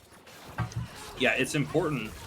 If you're taking that stopwatch, you have to use it well. Otherwise, it's a big investment for nothing, basically. But, I mean, you pay 650 gold for it, or you take it in your runes, which I think he did this game. He did. And what does it get you? Basically 600 gold and guarantees the objective, right? Because you're denying 300 gold and you're getting 300 gold. Probably more, actually, because of assist. And then obviously you're getting the objective afterwards. So definitely a worth it stopwatch. One thing I do want to point out that was a little bad from Team Sugma is... Whoa! Oh, hold on. Waxstrat's just going in here. There's no way you kill this Nasus. What is going on? Vertex getting gone in on, and Setch still running him down, but the Riftwalk's going to come back up. You can't go for walls, Set. You're not cool. So one thing I was just about to say that I didn't like in that team frame from Team Sugma is Ashe was spending a lot of that fight not just autoing the person in front of her. Oh, Waxstrat's too much well. Tuna's ulting. He's going in. Ricky Rose, you're going a little too far, but let's see. Can Too Much Tuna lifesteal through this? Yes, he can, and there's no way Ricky Rose finishes him off. You can't run away. There's the Wither. There's the Ashe arrow, just in case you ran that way, buddy. And goodbye. That's a plus 24 for Nasus. Ooh, good flash. Oh, but Vertex is here. Uh-oh, here comes the Riptide. And Set's punching him. Good hook, and they're going to finish him off with little. This is what I like to see. We talked about how they had the mid-game champions. Those. Ooh, Nasus went Iceborne. All right, I'll talk about that in a second. But they have the mid-game champions, and they're just running around the map as this like roaming death squad, just getting advantage after advantage, and it's just they're playing their strength. They've got those 2 early dragons. The next one's coming up in 3 minutes, so they'll still be stronger than them then. And it's potentially a very early Infernal Soul this game if they can keep this lead going.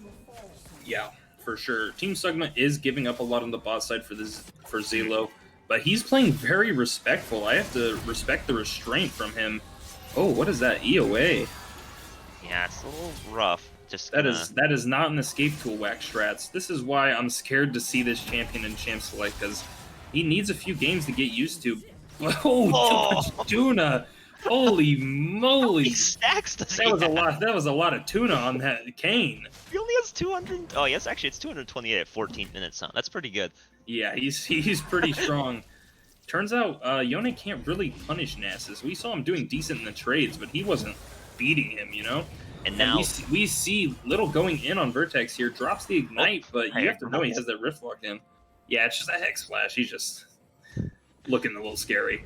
But, I mean, that sort of Vertex was your beacon of hope if you're Cloud9. He was doing great in the lane, and, I mean, a couple great ganks, great early fights have just sort of negated that entirely. And yeah, you're just gonna get CC chained here, Toasted Cran. Your ult, it's for naught. You get smited. Thanks for the move speed, says A Girls. I might just kill your ADC, but he gets away. Unleash Power going in on Vertex, but thank you, Kassadin passive. He lives. No Ignite either. So you can't finish him. But let's see. I mean, if he gets caught by a Scatter the Weak, he's gonna die. He does Rift Walk preemptively. Good by him. He can still die to a WQ here, so we'll see if he gets greedy. He's basically just soaking XP here because he can't walk up the last hit. He's playing very far back, very respectful of the Syndra, which is good. Oh, whoa! Ricky Rose in trouble versus the Krugs here. Oh, they're sneaking up on him. Oh, he takes one down. He's happy with that. He won that trade. Oh, we see an interesting build from Too Much Tuna here. He has Iceborne Gauntlet, but he just Oh, has no. the Sheen for good measure. Why? Looks like we're gonna see the Triforce second Iceborne Triforce combo. He will hit 40% CDR with that, but obviously you're kind of wasting it. I believe the interaction is that you get the damage from the Triforce, but you get the slow field from the Iceborne. So it's not the worst, but it's definitely a waste of money. Yeah, for sure. Want to get something else. I think you would have just wanted the Triforce. Oh, wow, that is a strong Syndra. Yep, she has her item. Whoa! What? Okay, Wax Strats, I got a question, but here comes the depth charge in on the Caitlyn. Egg Rolls just punches him up. Oh, showstopper. Get out here, Toasted Crayons. Wax Strats? He was trying to hit us with some Wax Strats, that's for sure. That was a Wax Strat, to be sure. I want to know what his plan was if he hit that. Yeah, I don't know. I mean, he doesn't really have the damage. He doesn't have an item finished. Uh-oh, they're going in on Too Much Tuna. I think they lose this. He's got the double Sheen technology, guys. You have to watch out for that. Look at the damage. Run. Yeah, goodbye, Ricky. Run. You better keep running. Can he kill him with one more? No, he gets slowed up. He's Rift walking away, but he's still chasing him down with the Ghost Reset. Oh, no. Bye-bye. Oh man, they're just losing things all around. Rift Herald goes down, top turret goes down, a player goes down mid, 2 go down bot. Dragon's up with 3 dead on the map. Yeah, absolute chaos and absolute stomp from Team Sugma. Team Sugma, they lost game 1, but they banned the Jinx and have just said, hey, we're here to play now. I guess that was the secret. They just needed to ban the Jinx. Or maybe Nasus is just too powerful with the double Sheen. I have to be honest, I'm not sure how you beat that. Yeah, I mean, the double Sheen, you know, he's got 1 Sheen for each hand, so... Yeah, he's dual-wielding swords. It's just too strong. Or have you considered, maybe the Iceborne, it's just a glove, right? So he has it in the same hand. Oh, shit. The super hand. It's like the Infinity Gauntlet. Yeah, I think that's probably it. Yeah. I don't think you can beat the Infinity Gauntlet. The one-hand cane slap technique. At least seems to be paying off for him here. Powerful. Now, the thing is, not all hope is gone yet for Cloud9, because you still did draft Kassadin, so... Yeah. He gets to, like, 3 items level 16. We did say team fights are gonna be hard for him. There's just so much chain CC. I'm not sure even if he's 16, he basically just has to R-flash, one-shot Zelo. And then I guess Zonya's some of the CC and then try to ult out of there, basically. It's gonna be hard for him to execute, and but it's kind of I gotta be honest, Too Much Tuna is probably too much power for them. Yeah, Too Much Tuna is kind of just taking over this game. Wherever he goes, they can't really stop him, even with 2 people. Yeah. Like, they can't wave clear enough to really stop him from getting significant tower damage down. It's very scary. Hecarim finishing his Triforce. I said I liked it earlier, but yeah, no, it does not do anything for him at this point. Yeah, if he just had a Cinder Hulk, honestly, full tank. Cinder Hulk, Dead Man's Plate, not bad. I think you can even do just, if you want to go for a little bit of damage, you can just sit on a Sheen. Or, I mean, actually, Cinder Hulk, Black Cleaver's not bad either. Black Cleaver's not bad at all on Hecarim, and you do want to shred armor for your Caitlyn and Yone. Although Waxstrat's going in. No. Oh, they keep going for this. Too Much Tuna. They might get him this time, but they don't have the damage. Look, his they don't get him. The Kane's coming out, and he's just going to slap him one more time, maybe? Oh, he says, you're lucky my ghost isn't up. He might have almost got Ricky there, but Ricky ran into he might have been able to run him down. Yeah, but the Bush saying, I'll protect you, don't worry, my friend. Canceling the Wither there. But you have to imagine, you can't just keep going for these plays on the Nasus. He's shown time and time again he can 2v1. Ricky's over the wall with 200 HP. Thank God he doesn't go in there. They just drop the Herald. Ash is smacking this turret with the lethal tempo proc. Eggroll's is in there, but he's got the Haymaker. Ooh, big punch, and he flashes away from Vertex. Oh, Vertex gets CC'd, and he can't follow Ash passive procking, and here comes the Death Charge. Dun, dun, dun. Oh, and he's gonna take her down. Yeah, bye-bye. And they have Rift Herald, so bye-bye inhib. 20 minutes.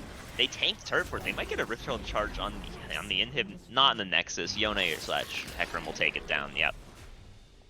But 20 minutes, it's 21-4. What are you doing, It's Ghost TP? He disconnected. DCs, and they no mercy. They'll take that. Well, Ghost TP says, my team probably doesn't need me to win, so I'll just go AFK. Nasus says, sub DC'd. Waxstrat says, I thought so. But he also says, that's not going to stop me from murdering him in my base. Well, Cloud9's taking what they can get. They're down 8k gold at 20 minutes against Nasus. It's yeah, tough stuff. 6-0 Syndra. Hey, if I was on Team Sugma, I'd just unpause and win anyways. I'm not sure I'd play about what back it's looking like. But yeah, I mean, Cloud9 has just not been able to get anything going here. Yeah, for sure. I would have liked to see Hecarim put a little more pressure bot side. I think that lane was abandoned really for no good reason. It was the only lane that could kind of like compete after a little bit. But little tough for them. What are their paths back into this game, you'd say? I mean, you have to create picks with the Leona and the Kassadin. Basically, honestly, all of them are capable of making picks, but the issue is, bad news, Team Sugma is better at making picks. Because they have Ashe, Nautilus, Syndra. Very incredible at it.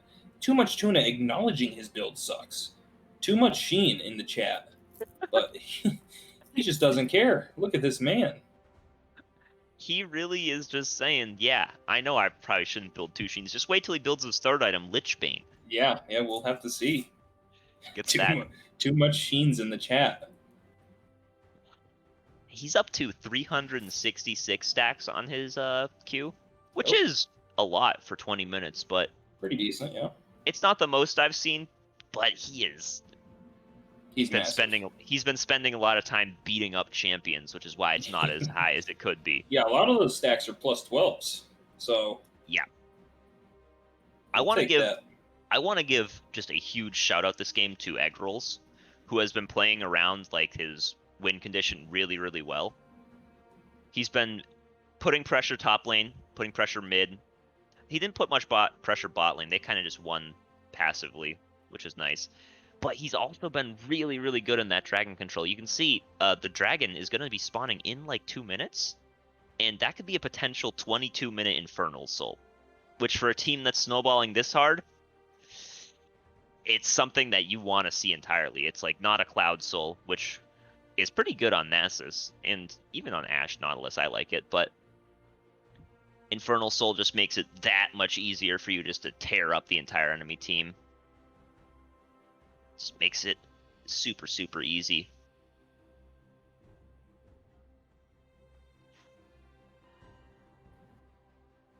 Got the pause going here. Hopefully Nautilus is able to come back. Yeah, I do think they can win out the 4v5 as long as they keep pace, but losing that engage in the Nautilus is tough, and that frontline body. So they're definitely going to want them back if they can get it, but otherwise I guess they'll just have to try their best to win. Yeah, if they can't get Nautilus back and lose, that is just a heartbreaker, because this game is in the bag, more or less. They've won. Yeah, they have an inhib. All they have to do is take that Baron, send Nasus bot, send your team top. GG, right? Yeah, but without Nautilus, it's going to be a lot harder. Yeah. Because, I mean, it's less player. I think they're strong enough to the point where they can close it out without him. Yeah. It's just like you said, that engage is the big thing. They still have the engage from Ashe ult with set with Hex Flash and the like. But Nautilus is just like easy mode. Throws a hook. If it hits, alright, kill him. Ult someone, alright, kill him.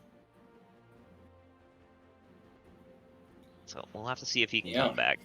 We'll have to see. I think for now, we can probably send it to a break. Blue side, Team Sugma has 5 minutes left to pause, and then they'll just 4v5 Eggroll set it himself. So we'll be back when Ghost DP gets back, or when they decide to continue 4v5. But for now, we'll go to break.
Hey everybody, welcome back. We're just getting right back here into game.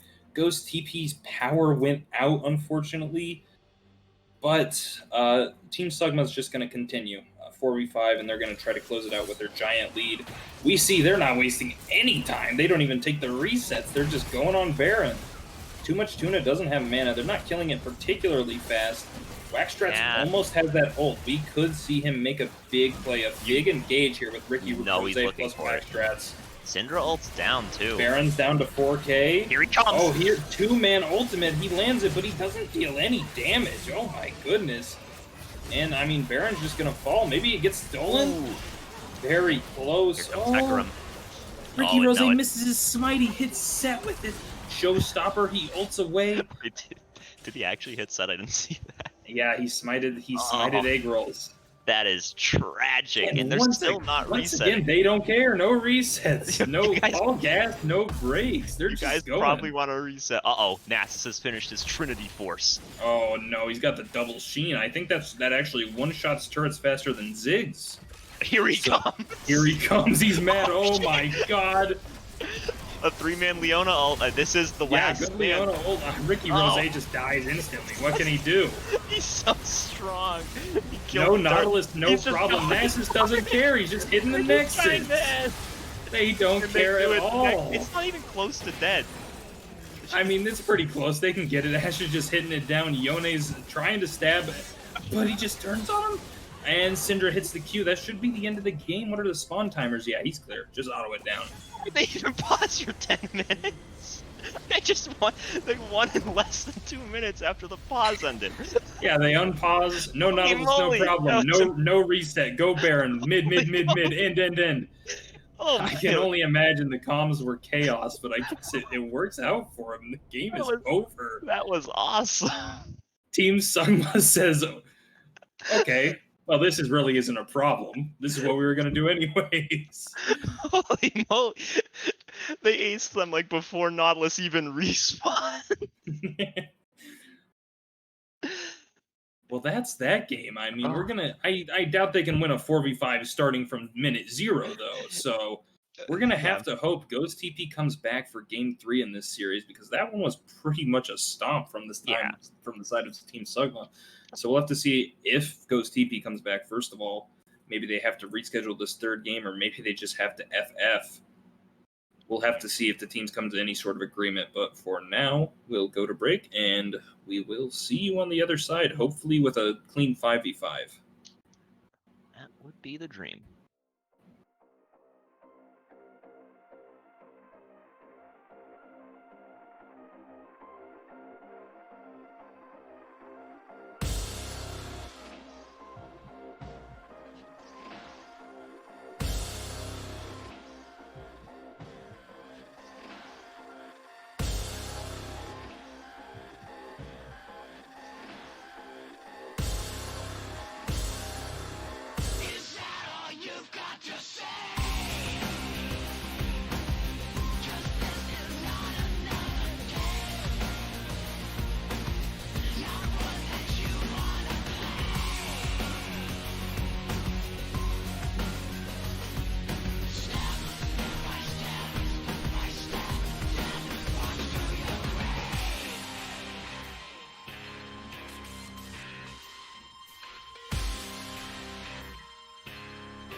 Hey everybody, Arisen. We are back with Game 3 of Cloud9 versus Team Sugma. Team Sugma does have a support in. They move their mid laner Little to the support role, and they put Boy in mid lane. I am back here in the draft with Maligos, my co-caster, and Hey. bans are looking much the same, so Pretty we'll much see the what same. unfolds. Only difference is that it looks like they dropped was it the Lulu from last game? Yeah, for they get to drop the... Wow, what is the Nautilus priority in this series? Cloud9 just says, we want that now. That champ looks OP. Mom said it's my turn to pick Nautilus. Yeah, I guess so. Yeah, Cloud9 gets to drop the Lulu ban because Ghost TP is gone, and that was their best champion if you're just looking at OPGG stats. Yeah, so we're gonna see, and the Team Leona. Sugma said now it's my turn to play Leona. Yeah. I guess it's just Nautilus Leona every game. I think that if they pick AD carry here, I think they'll go for the Ashe. Yeah, we might. I was just wondering if we were going to see mirrored drafts here. Fellow looked really strong on the Ashe, and I think it suited the way they played that game really well. Whoa! All right. I guess Vayne, they're going. they've only seen one champion. I really don't know about that, but I guess they're feeling confident. Don't like the Vayne pick at all. Yeah, it is. Oh yeah, that's boy. why. Yeah, that's rough. Callista time. Now, one thing I will note is it is entirely possible that this was to trick them, and it's like Vayne top or some stuff. It could be a flex. Yeah, it's not impossible. But I mean, I just don't think you're really allowed to pick Vayne hard blind. You have to basically see a tanky frontline for you to shred through in a lane that is livable. Yeah, and which Nautilus this on paper is not.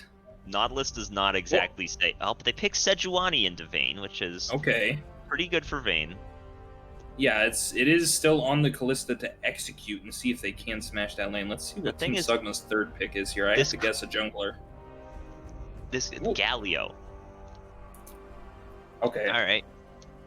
I like Galio. Galio is fine here. Yeah, it's pretty good against the Callista. Stops her from hopping around if you can land that taunt on her. And obviously, it's good against melees, so the Nautilus Sejuani going to get taunted up if they try going in. And it's good with Leona. It's just a follow-up. You just dive face first in with her. So, not a bad pick. I did expect the jungler, them just to take the jungler, but I guess they figure Eggroll's champ pool is big enough. We're fine. Yeah, I mean, Eggroll looked really solid on the set jungle, which in my opinion is a champion that's kind of awkward to play in the jungle. So the fact he was able to kind of pick it up and look really, really strong on it was a good sign for what he can do in the jungle. So they're probably pretty comfortable picking him later. Once again, Team Sugma bans Cassio. They don't want to deal with that. It is a Galio counter pick. It's very good against Leona and Vayne as well. So they do lose one ban because they did have to put in a sub, obviously, but it doesn't seem like a big hindrance. And Cloud9 just bans Nasus. They said that was far too much tuna. No more. And I mean, playing Callista into Nasus is not my idea of a fun time. Yeah. Get a hop once every couple minutes. Pretty cool. Now, I would imagine they pick jungler here and leave top lane as their counter pick. Trundle. Yeah, Trundle. Good pick. Good pick. I like Trundle a lot, especially since Sejuani's probably going to run Aftershock. Ooh, Vigar is good here. Great here. Yeah, Vigar is really scary. 3 melees and a more or less immobile short-range ADC. That is a high-value cage right there.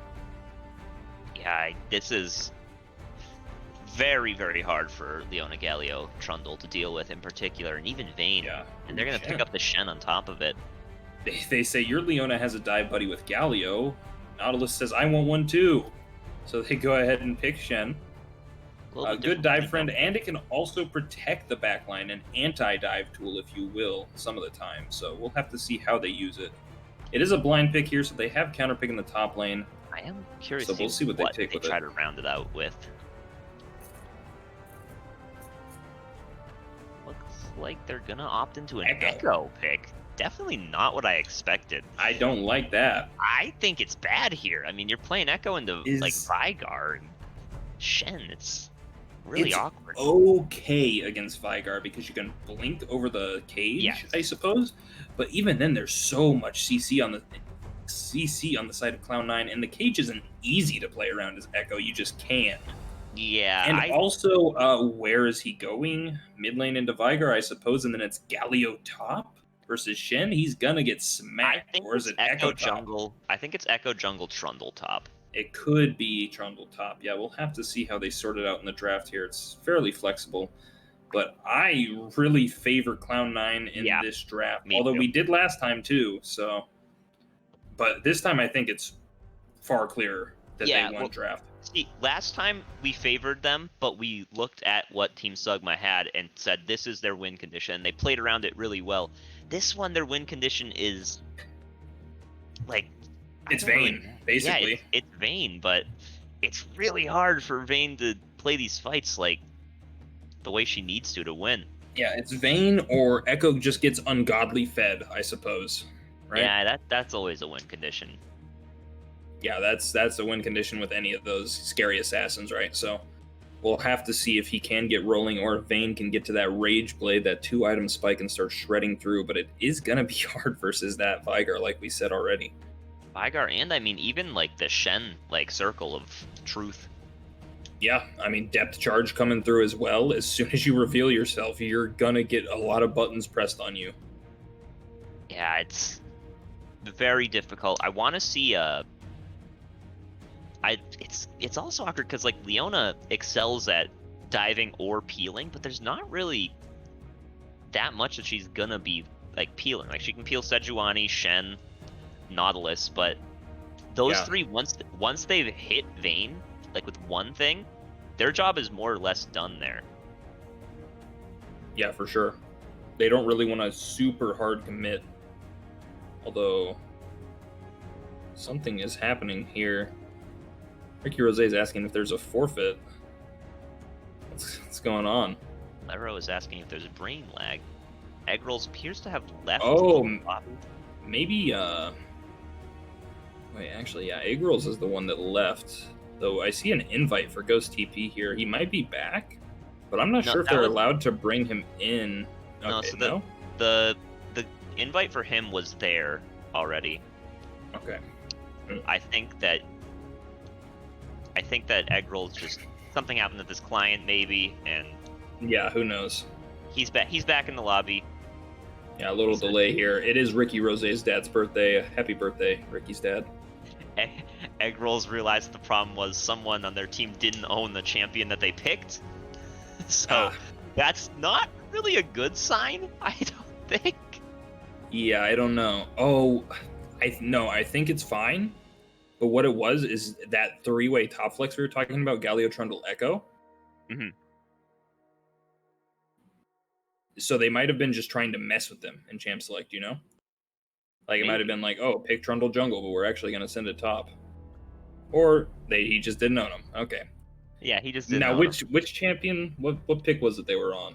I don't know. Was it Too Much Tuna? I hope it wasn't Too Much Tuna. I really hope it's not the Echo. If it's the Echo, we can just... Yeah, we can give the win to Cloud9. We don't need to stream this game if it's the Echo. But if it's Galio or Trundle, they can probably pull it off first time. Yeah, it's not hard to pick up. But Echo, I don't know. Echo into a team comp, that's very difficult to play Echo into. Yeah, for sure. I would not trust that, so...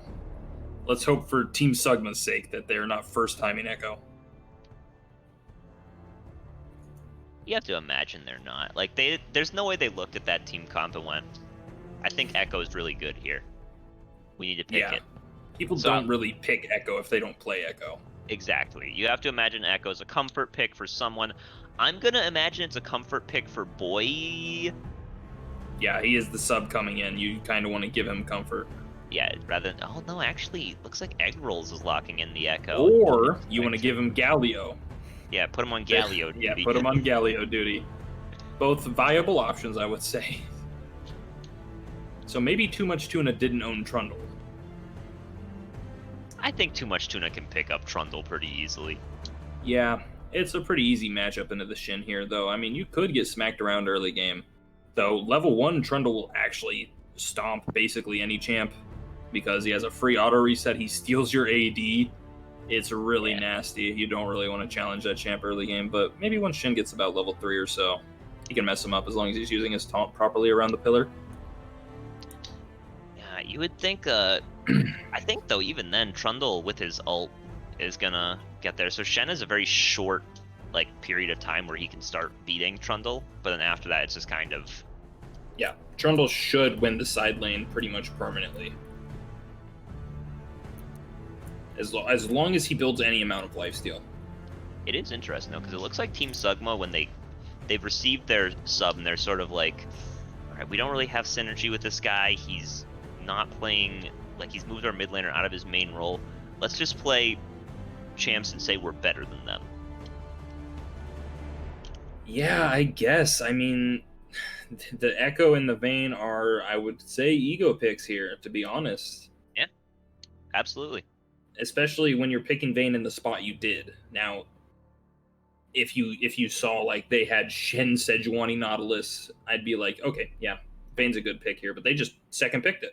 Picked it only in the Nautilus. Yeah, right in the Nautilus. It could be any ADC. It could have been Caitlyn. Yeah. And it's Kalista, which is also really bad if the Kalista can execute, though. She is much harder than Caitlyn, I would say, as a baseline. In my opinion, Kalista is the hardest AD carry in the game to play well. Vayne is up there too, but Kalista is... I would probably give it to Draven, but Kalista's definitely up there too, for Draven sure. is hard too. So, yeah, no need to argue about that, because they're both hard champions to play and execute. So we'll have to see if Laraswin can pull it off, because if he can, Zelo's not going to be having a good time this game, pretty much for any of it. Yeah, it doesn't... the type thing is where even after lane, it doesn't get easier for him, because he has to play around all of that CC, and like the Vigar cage is just very, very difficult to play around. But we'll see if he is able to do it. Yeah, it's easy to think that Vayne just needs 2 items and she's strong, but I think she needs 2.5 at least. I think she needs that QSS to even function in this game. In this game in particular, yes. The only member of the team that doesn't have CC is even Kalista has it with her ult, actually. Yeah, she has a knockup, but that's not cleansable unless you're cleanse flashing, right? So yeah. It's going to be very, very difficult to execute on, but I mean, maybe if Galio's getting good engages, it's going to be burning CC on him and burning CC on Echo, which maybe can let Vayne sort of tear up a team fight. Yeah, if they can put enough pressure on the back line, force cooldowns and everything, it's going to be great. I mean, so we'll see how it unfolds. Yeah, it is high on execution for Team Sugma, so we'll have to see how they play. They did kind of stomp last game, so they might be coming in with a lot of confidence and trying to sweep out another one real quick. So we'll see when we get back, but for now we're going to go into a break for the spectator delay here, and we'll be back shortly.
Hello, everybody. We are back here with the final game of the series, Team Sugma versus Cloud9.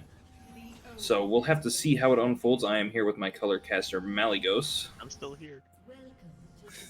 Made it all 3 games. Let's see if we can round out this last one. Ooh, we see Team Sugma stacking in the top side. They're looking for an invade, but look at Cloud9. We see them stacking on the bot side. They're looking for an invade.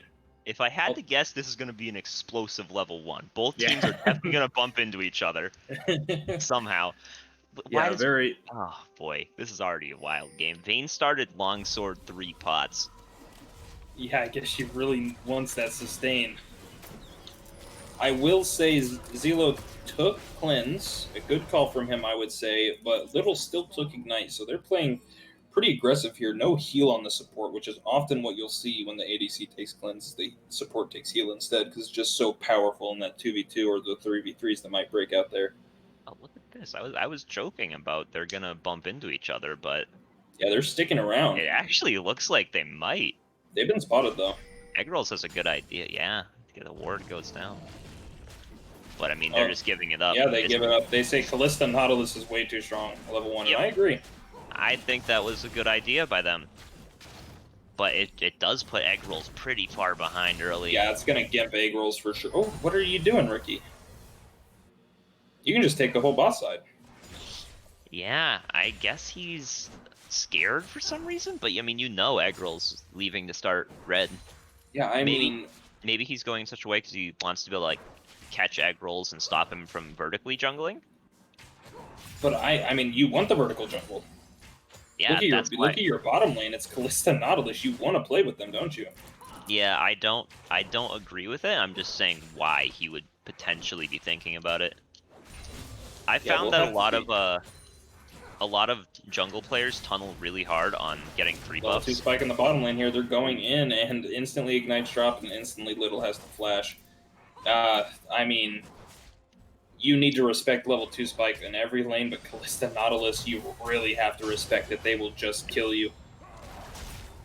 Trade's going in on the top side. Too much Tuna just kind of smacking him in the minion wave. He's just standing still. And look what's happening topside jungle right now. Sejuani and Echo are about to pretty much clash. Oh yeah, but we're going back in again on Little. He has the aftershock though, so he'll live. He'll live. I think Lara Swen could have killed him there, but he chooses to play it safe. He's level 3 here, and his smite's coming up. He's just gonna too walk much out. Tuna is here, but he's going in. That Echo's really low. Nice flash taunt, and he gets the blue buff. Disaster for Team Sugma. They're down 1k gold already, and Egg Rolls is so weak. Yeah, he is out of this game for like the next 2-3 minutes, at least. Oh no. Ooh. Ricky Rose going in. He has the Sejuani. He gets the last auto. He stuns him up, and this auto should kill. Yep, finishes him off. Really strong Sejuani right now. Sejuani's 2-0, and Sejuani, she hasn't been played for a while, but she is kind of an assassin. If she's ahead, she does a lot of damage. Yeah. That champion hurts. And, I mean, Echo falling behind is probably even more important than Sejuani getting ahead, because that champion needs to snowball. But mid lane, we see Boy, the sub. Yeah, Boy, he's not going giving in, up. punching him down. Vertex has no mana, so he can't really much fight back against Boy. Although Leona's going in here, the parallel convergence. Echo's finally level 3. He makes it in. Okay, he goes on Nautilus. Kalista falls to Zelo. Zelo's got 1 kill. Maybe they can get 2 for him. That would be really big. We said Vayne's the win condition. 2 more autos, finish him off. Egg Rolls. Oh, what is this TP from Whack Strats? This is a Whack TP. Let's see if he can finish off Vayne here, but no, she just fights back. Parallel convergence, no way that's going to hit, but... Yep. And just like that, I mean, a kill early for Echo, that is something that you love to see if you're a Team Sugma fan, because... And Vayne. Oh, yeah, that too, but I mean, Echo now is... He's still behind, but he's back in the game. He's relevant again. Which is... I was about to mention that if he could get an early, like a kill off really quickly, it would sort of relieve that pressure, sort of. Mm-hmm. And he actually gets Crab on top of it. See, my man has gone from pretty irrelevant to not snowballing, he's not in such a bad spot now. He's not snowballing, but he isn't like doomed. Whoa, boy, he's going in. He flashes for the E. That's I mean, it maybe burns he's Vigar's flash. Look he's at this. first time in Emerald's right Gallia. here. This I might have found the first timer. I don't. There's a lot of. Whoa! Why is Trundle sliding? he's moonwalking over here, and like we said, Wax Strats is winning like that level 3 through 6 pretty strong. Also helps, of course, that Ricky Rose just walked up there and killed Too Much Tuna, but Too Much Tuna still has the TP advantage for some reason, because because Wax Strats did that whack TP. Yes. Which basically threw his lane alone. That was a really big thing, a really big win. It's type thing where he could have gone for that if he had his flash up, because then he got the Vayne down to like 1 auto away from death. But he is still smacking Too Much Tuna though. Too Much Tuna could get a straight up tower dove here, but Egg Rolls is here and Rackstrats is kind of playing with respect. Oh, look bot lane. Ricky's looking for something here. He whiffs, but he's still gonna auto attack him. They're gonna get the Sejuani stun off, and Callisto could finish this. She's stunned for too long, so she doesn't get the rend off.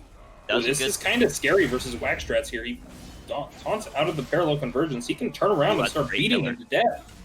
Oh, Wax Strats just start killing them. Oh, here comes a TP though. Vigar coming in to save his boy.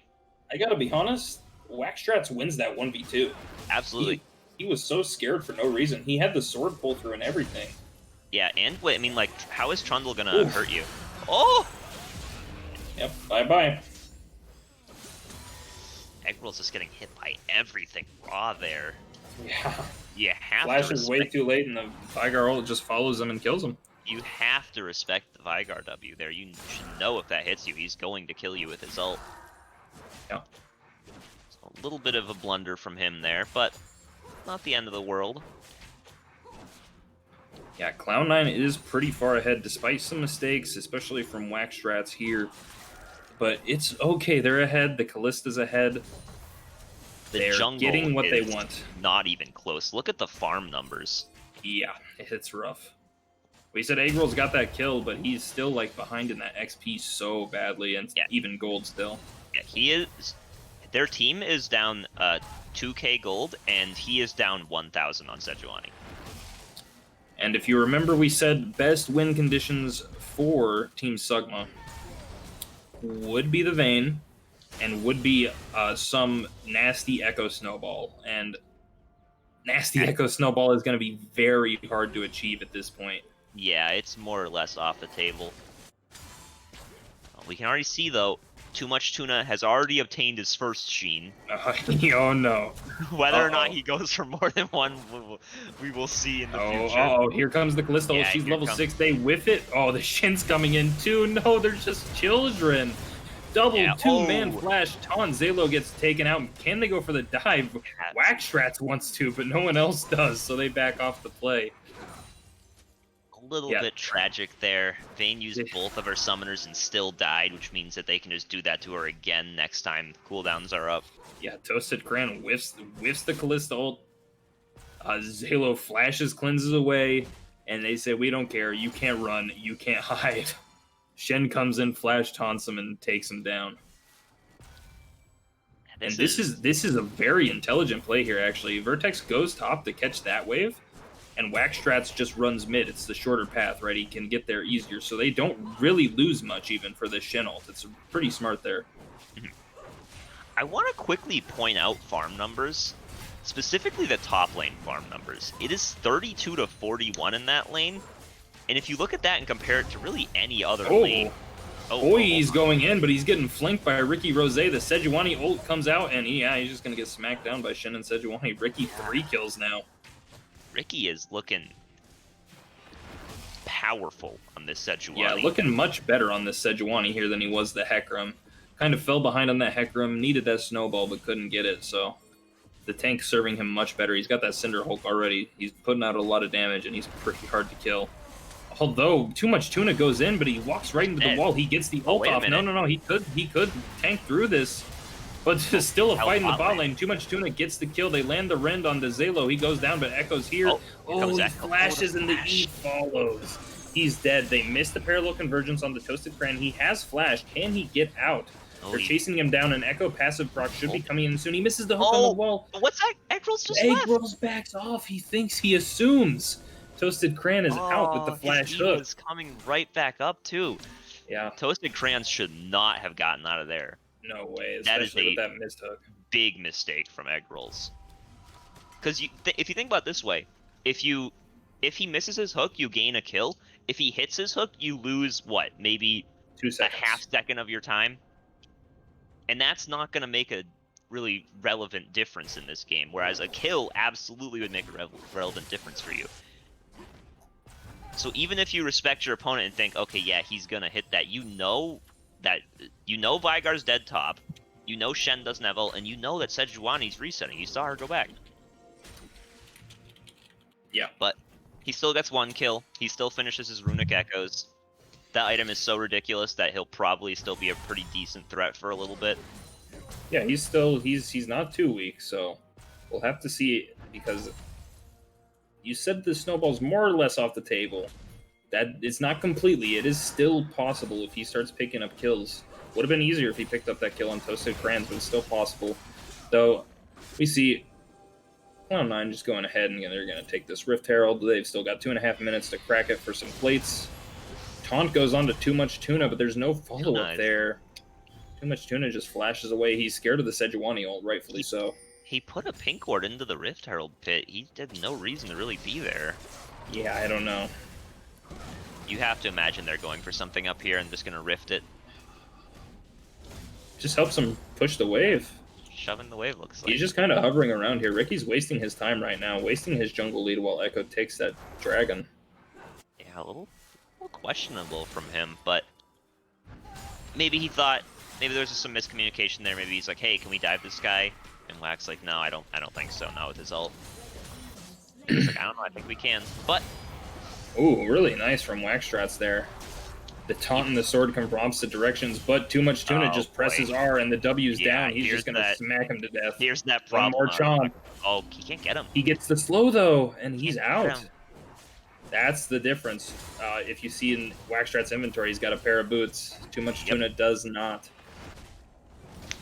And Ricky Rose's up here. He was surviving off the phage for a little while. He could kill him. Yeah, with ult. Here comes the Shen ult. He wants an assist. Yeah, just in case.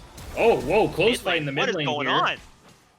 Oh my goodness, action everywhere. They dropped the Rift Herald mistake. They dropped it too early.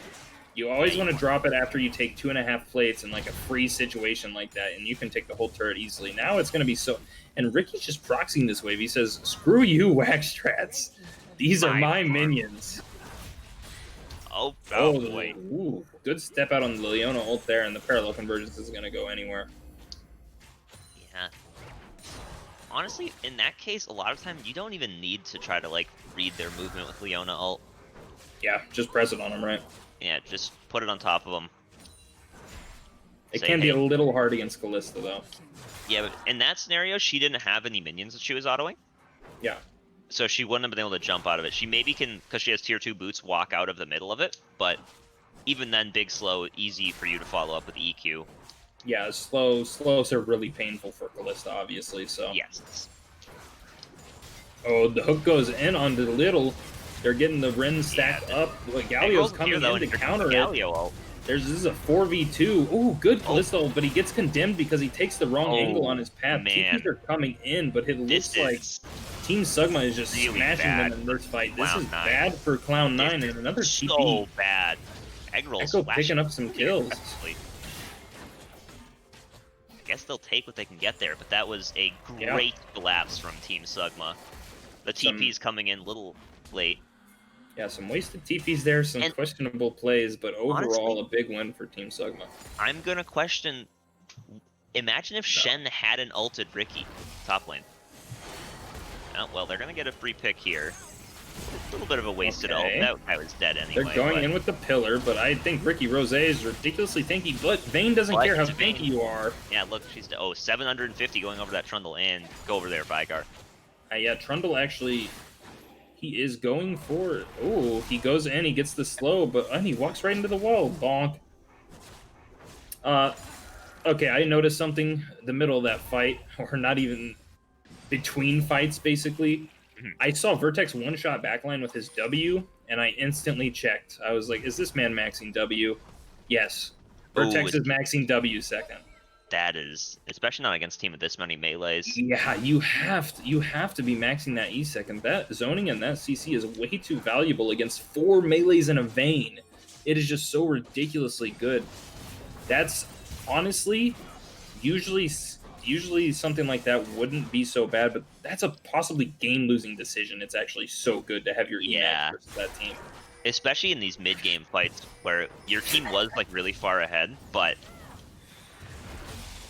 now it's making things difficult. Why does Shen have 2 bomby cinders? Yeah, that's what I was laughing at.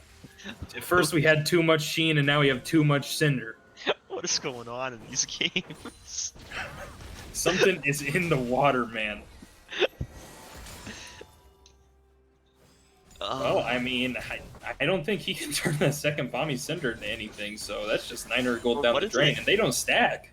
What does it build into? Is it just Sunfire It's and just Cinderhulk? Sunfire Cave and Cinderhulk, yeah. And you can't build Smite. Cinderhulk if you don't have Smite. They're going in on the Trundle here. They're going to get the stacks up, but he ults the Sejuani. That's going to be a lot of stats. So, he ulted late. Ulting Sejuani is good, but you against enemies with Aftershock is Trundle. Oh, jeez, for Tex, he had 1 HP. He could have killed him with the hose. Against Sejuani, or particularly just any champion. Far right. Yeah, they're just flashing away. They say, yeah, this is a 4v2. Let's not do that again. I remember last time.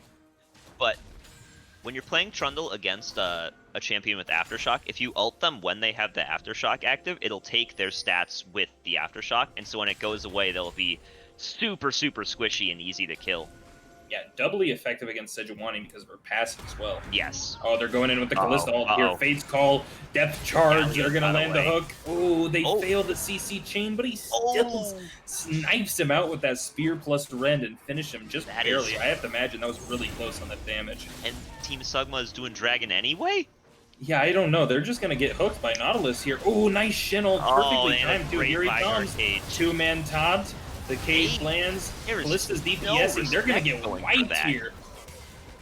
And I mean, Leona gets blue smite. She's done. Yeah.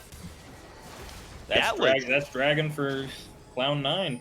That was a massive mistake. Your AD carry just died bot lane, and without Vayne, you do not have the DPS to tear through that front line. Yeah. Particularly not with how fed the Sejuani is. You have to respect that. You just have to go, okay, they killed Vayne, they get Dragon, we need to back off. Yeah. Vertex nearly got soloed by blue buff? I don't know how he was that low. Zalo might have been hitting him, I didn't quite see. His Bork's on cooldown, it's possible. It looks like just bonking on the mid turret here. 4-man should fall. There's no plates, so it's pretty squishy. Vygar is... I can't tell what he's building. He just has a needlessly and... Spellbinder built out of... Spellbinder doesn't build out of that. No. It's Aether Wisp plus Large Road. Yeah, I mean, Fiendish Codex is a really, really good item. It's super efficient. Just 35 AP and 10 CDR, so he might just be sitting on it and going for a death cap, which Vygar obviously loves. Or it could be a Banshee's Veil, which is also very good against that Leona, that Echo. So, what is Twin Shadows built out of? Because generally that's what people go on Vygar. It is Aether Wisp and Fiendish Codex. Okay, so I would imagine he's probably turning that into a Fiendish Codex, and that maybe he just picked up the needlessly just for some raw AP? Yeah, it could be for the Spooky Ghost, though. I honestly think Spooky Ghost is a little overrated on the Glacial builds.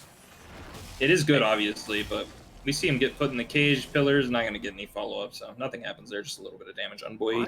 I want to give a shout-out. I think Boy has been playing really, really well this game. His stat line doesn't really show it, but I feel like he's been kind of just playing pretty solidly. Yeah, he's been quietly doing solid. And you have to imagine that he probably doesn't have much synergy with this team. Yeah. And yet he still is able to... But here we go. Here's a fight. Vertex just instantly blows up too much tuna. He doesn't get the Trundle ult off. No subjugate. Galio comes in, doesn't really knock up anybody, but he's coming in on Kalista. And here comes Shen in the backline. He's all alone. Boy goes down. He's in the middle of 4 people, and then Sejuani ult comes in. Bye-bye, Leona. You're going to go down. Callista actually keeps going. Ooh, big spear right through Egg Rolls. Here comes Rift Herald. Do you remember last game? 20-minute inhib with Rift Herald down mid. Cloud9 might be just doing the same thing. More. And one thing, we saw that fight, we saw what Vayne's problems are, why he shouldn't pick her early. Shen sat there in his W circle next to a wall, and Vayne literally can't damage him. Before the fight, Vayne was trying to get in from that little passageway between the river and the chickens. Guess what? Trying to get the Herald in. Oh, guess what? The eye for the... Wow! Oh. Wait, that almost one-shots that turret. Hold on. Yeah, next turrets are really squishy. Yeah, I forgot how squishy they were. That is a ton of damage. Vayne got zoned out by the box that fight, and just unable to damage Shen that fight, which meant that even though Galio was frontlining pretty well in that fight, okay, I'm seeing similarities here. 20-minute inhib, instantly go to Baron with no reset. Are we gonna see a wipe at Baron and then they run it down mid with no reset? Oh, we see Nautilus going in by himself. Does he have the face call to get out? Yeah, he does. Where is it? Here comes Tuna. He's splashed there it is. Got the shit on his back. Oh, there goes Egg Rolls. He doesn't get the Baron. Callista Ren secures it. And they're still going. What are you doing, Little? You're just walking in here. You're gonna get wiped. Callista going. Oh, there's a flash taunt onto Vayne, but she cleanses. They're gonna take down the Galio here. They're still chasing. Leona has no HP. She should go down to one thwack from Shen. And behind from Vygar. Just gonna close out the game on Zelo there. Puts him in the baby cage and says, good luck with my team. Game. And I mean, the Prophet, I have to say, I predicted it. Cloud9 did the exact same thing that Team Sugma did to them last game. This game was just lost in Champ Select, honestly. I don't think there's a game that's lost in Champ Select and Rampage, but it definitely did not help them. This game was just so hard to play into with their comp. But that's game 3 win from Cloud9, and they will take the series. 2-1 goes to Cloud9. Pretty convincing stop in both of the last two games, but from both sides. But Cloud9 manages to take it. Good draft from them. Really good Vygar pick. And honestly, a foolish Vayne pick. And honestly, that was a pretty good execution of Callista Nautilus as well. Yeah, not too bad. They did make that one overextension into the 4v2, but I mean, that's going to happen when you're playing such an aggressive bot lane. You're going to get counterplayed every once in a while. They use their Shen pretty effectively, though. They did waste some TPs here and there, but the Shen ults were pretty much on point, I would say. Yeah, and I mean, Ricky on the Sejuani just kind of took over the early game. Yeah, I mean, really they were against that jungle echo. They were in the driver's seat from that level 1 invade into 2 kills for Ricky. That's already just such a big gap in the jungle that it's going to be hard to overcome that much pressure just coming from the jungle. And he spreads it around, gives a lot of it to Waxstrats, to be honest. And then Waxstrats can obviously spread that around because he's Shen. So pretty well played by them, I would say, and pretty clean close. Super solid last game from them. But I think that's all we've got for you. Yeah, that'll be all for tonight. 2-1 for Cloud9. GG's to everybody here. Hope your power comes back, Ghost TP. And once again, happy birthday to Ricky's dad. But that's going to be it for us. We'll see you guys next time. Ta-ta.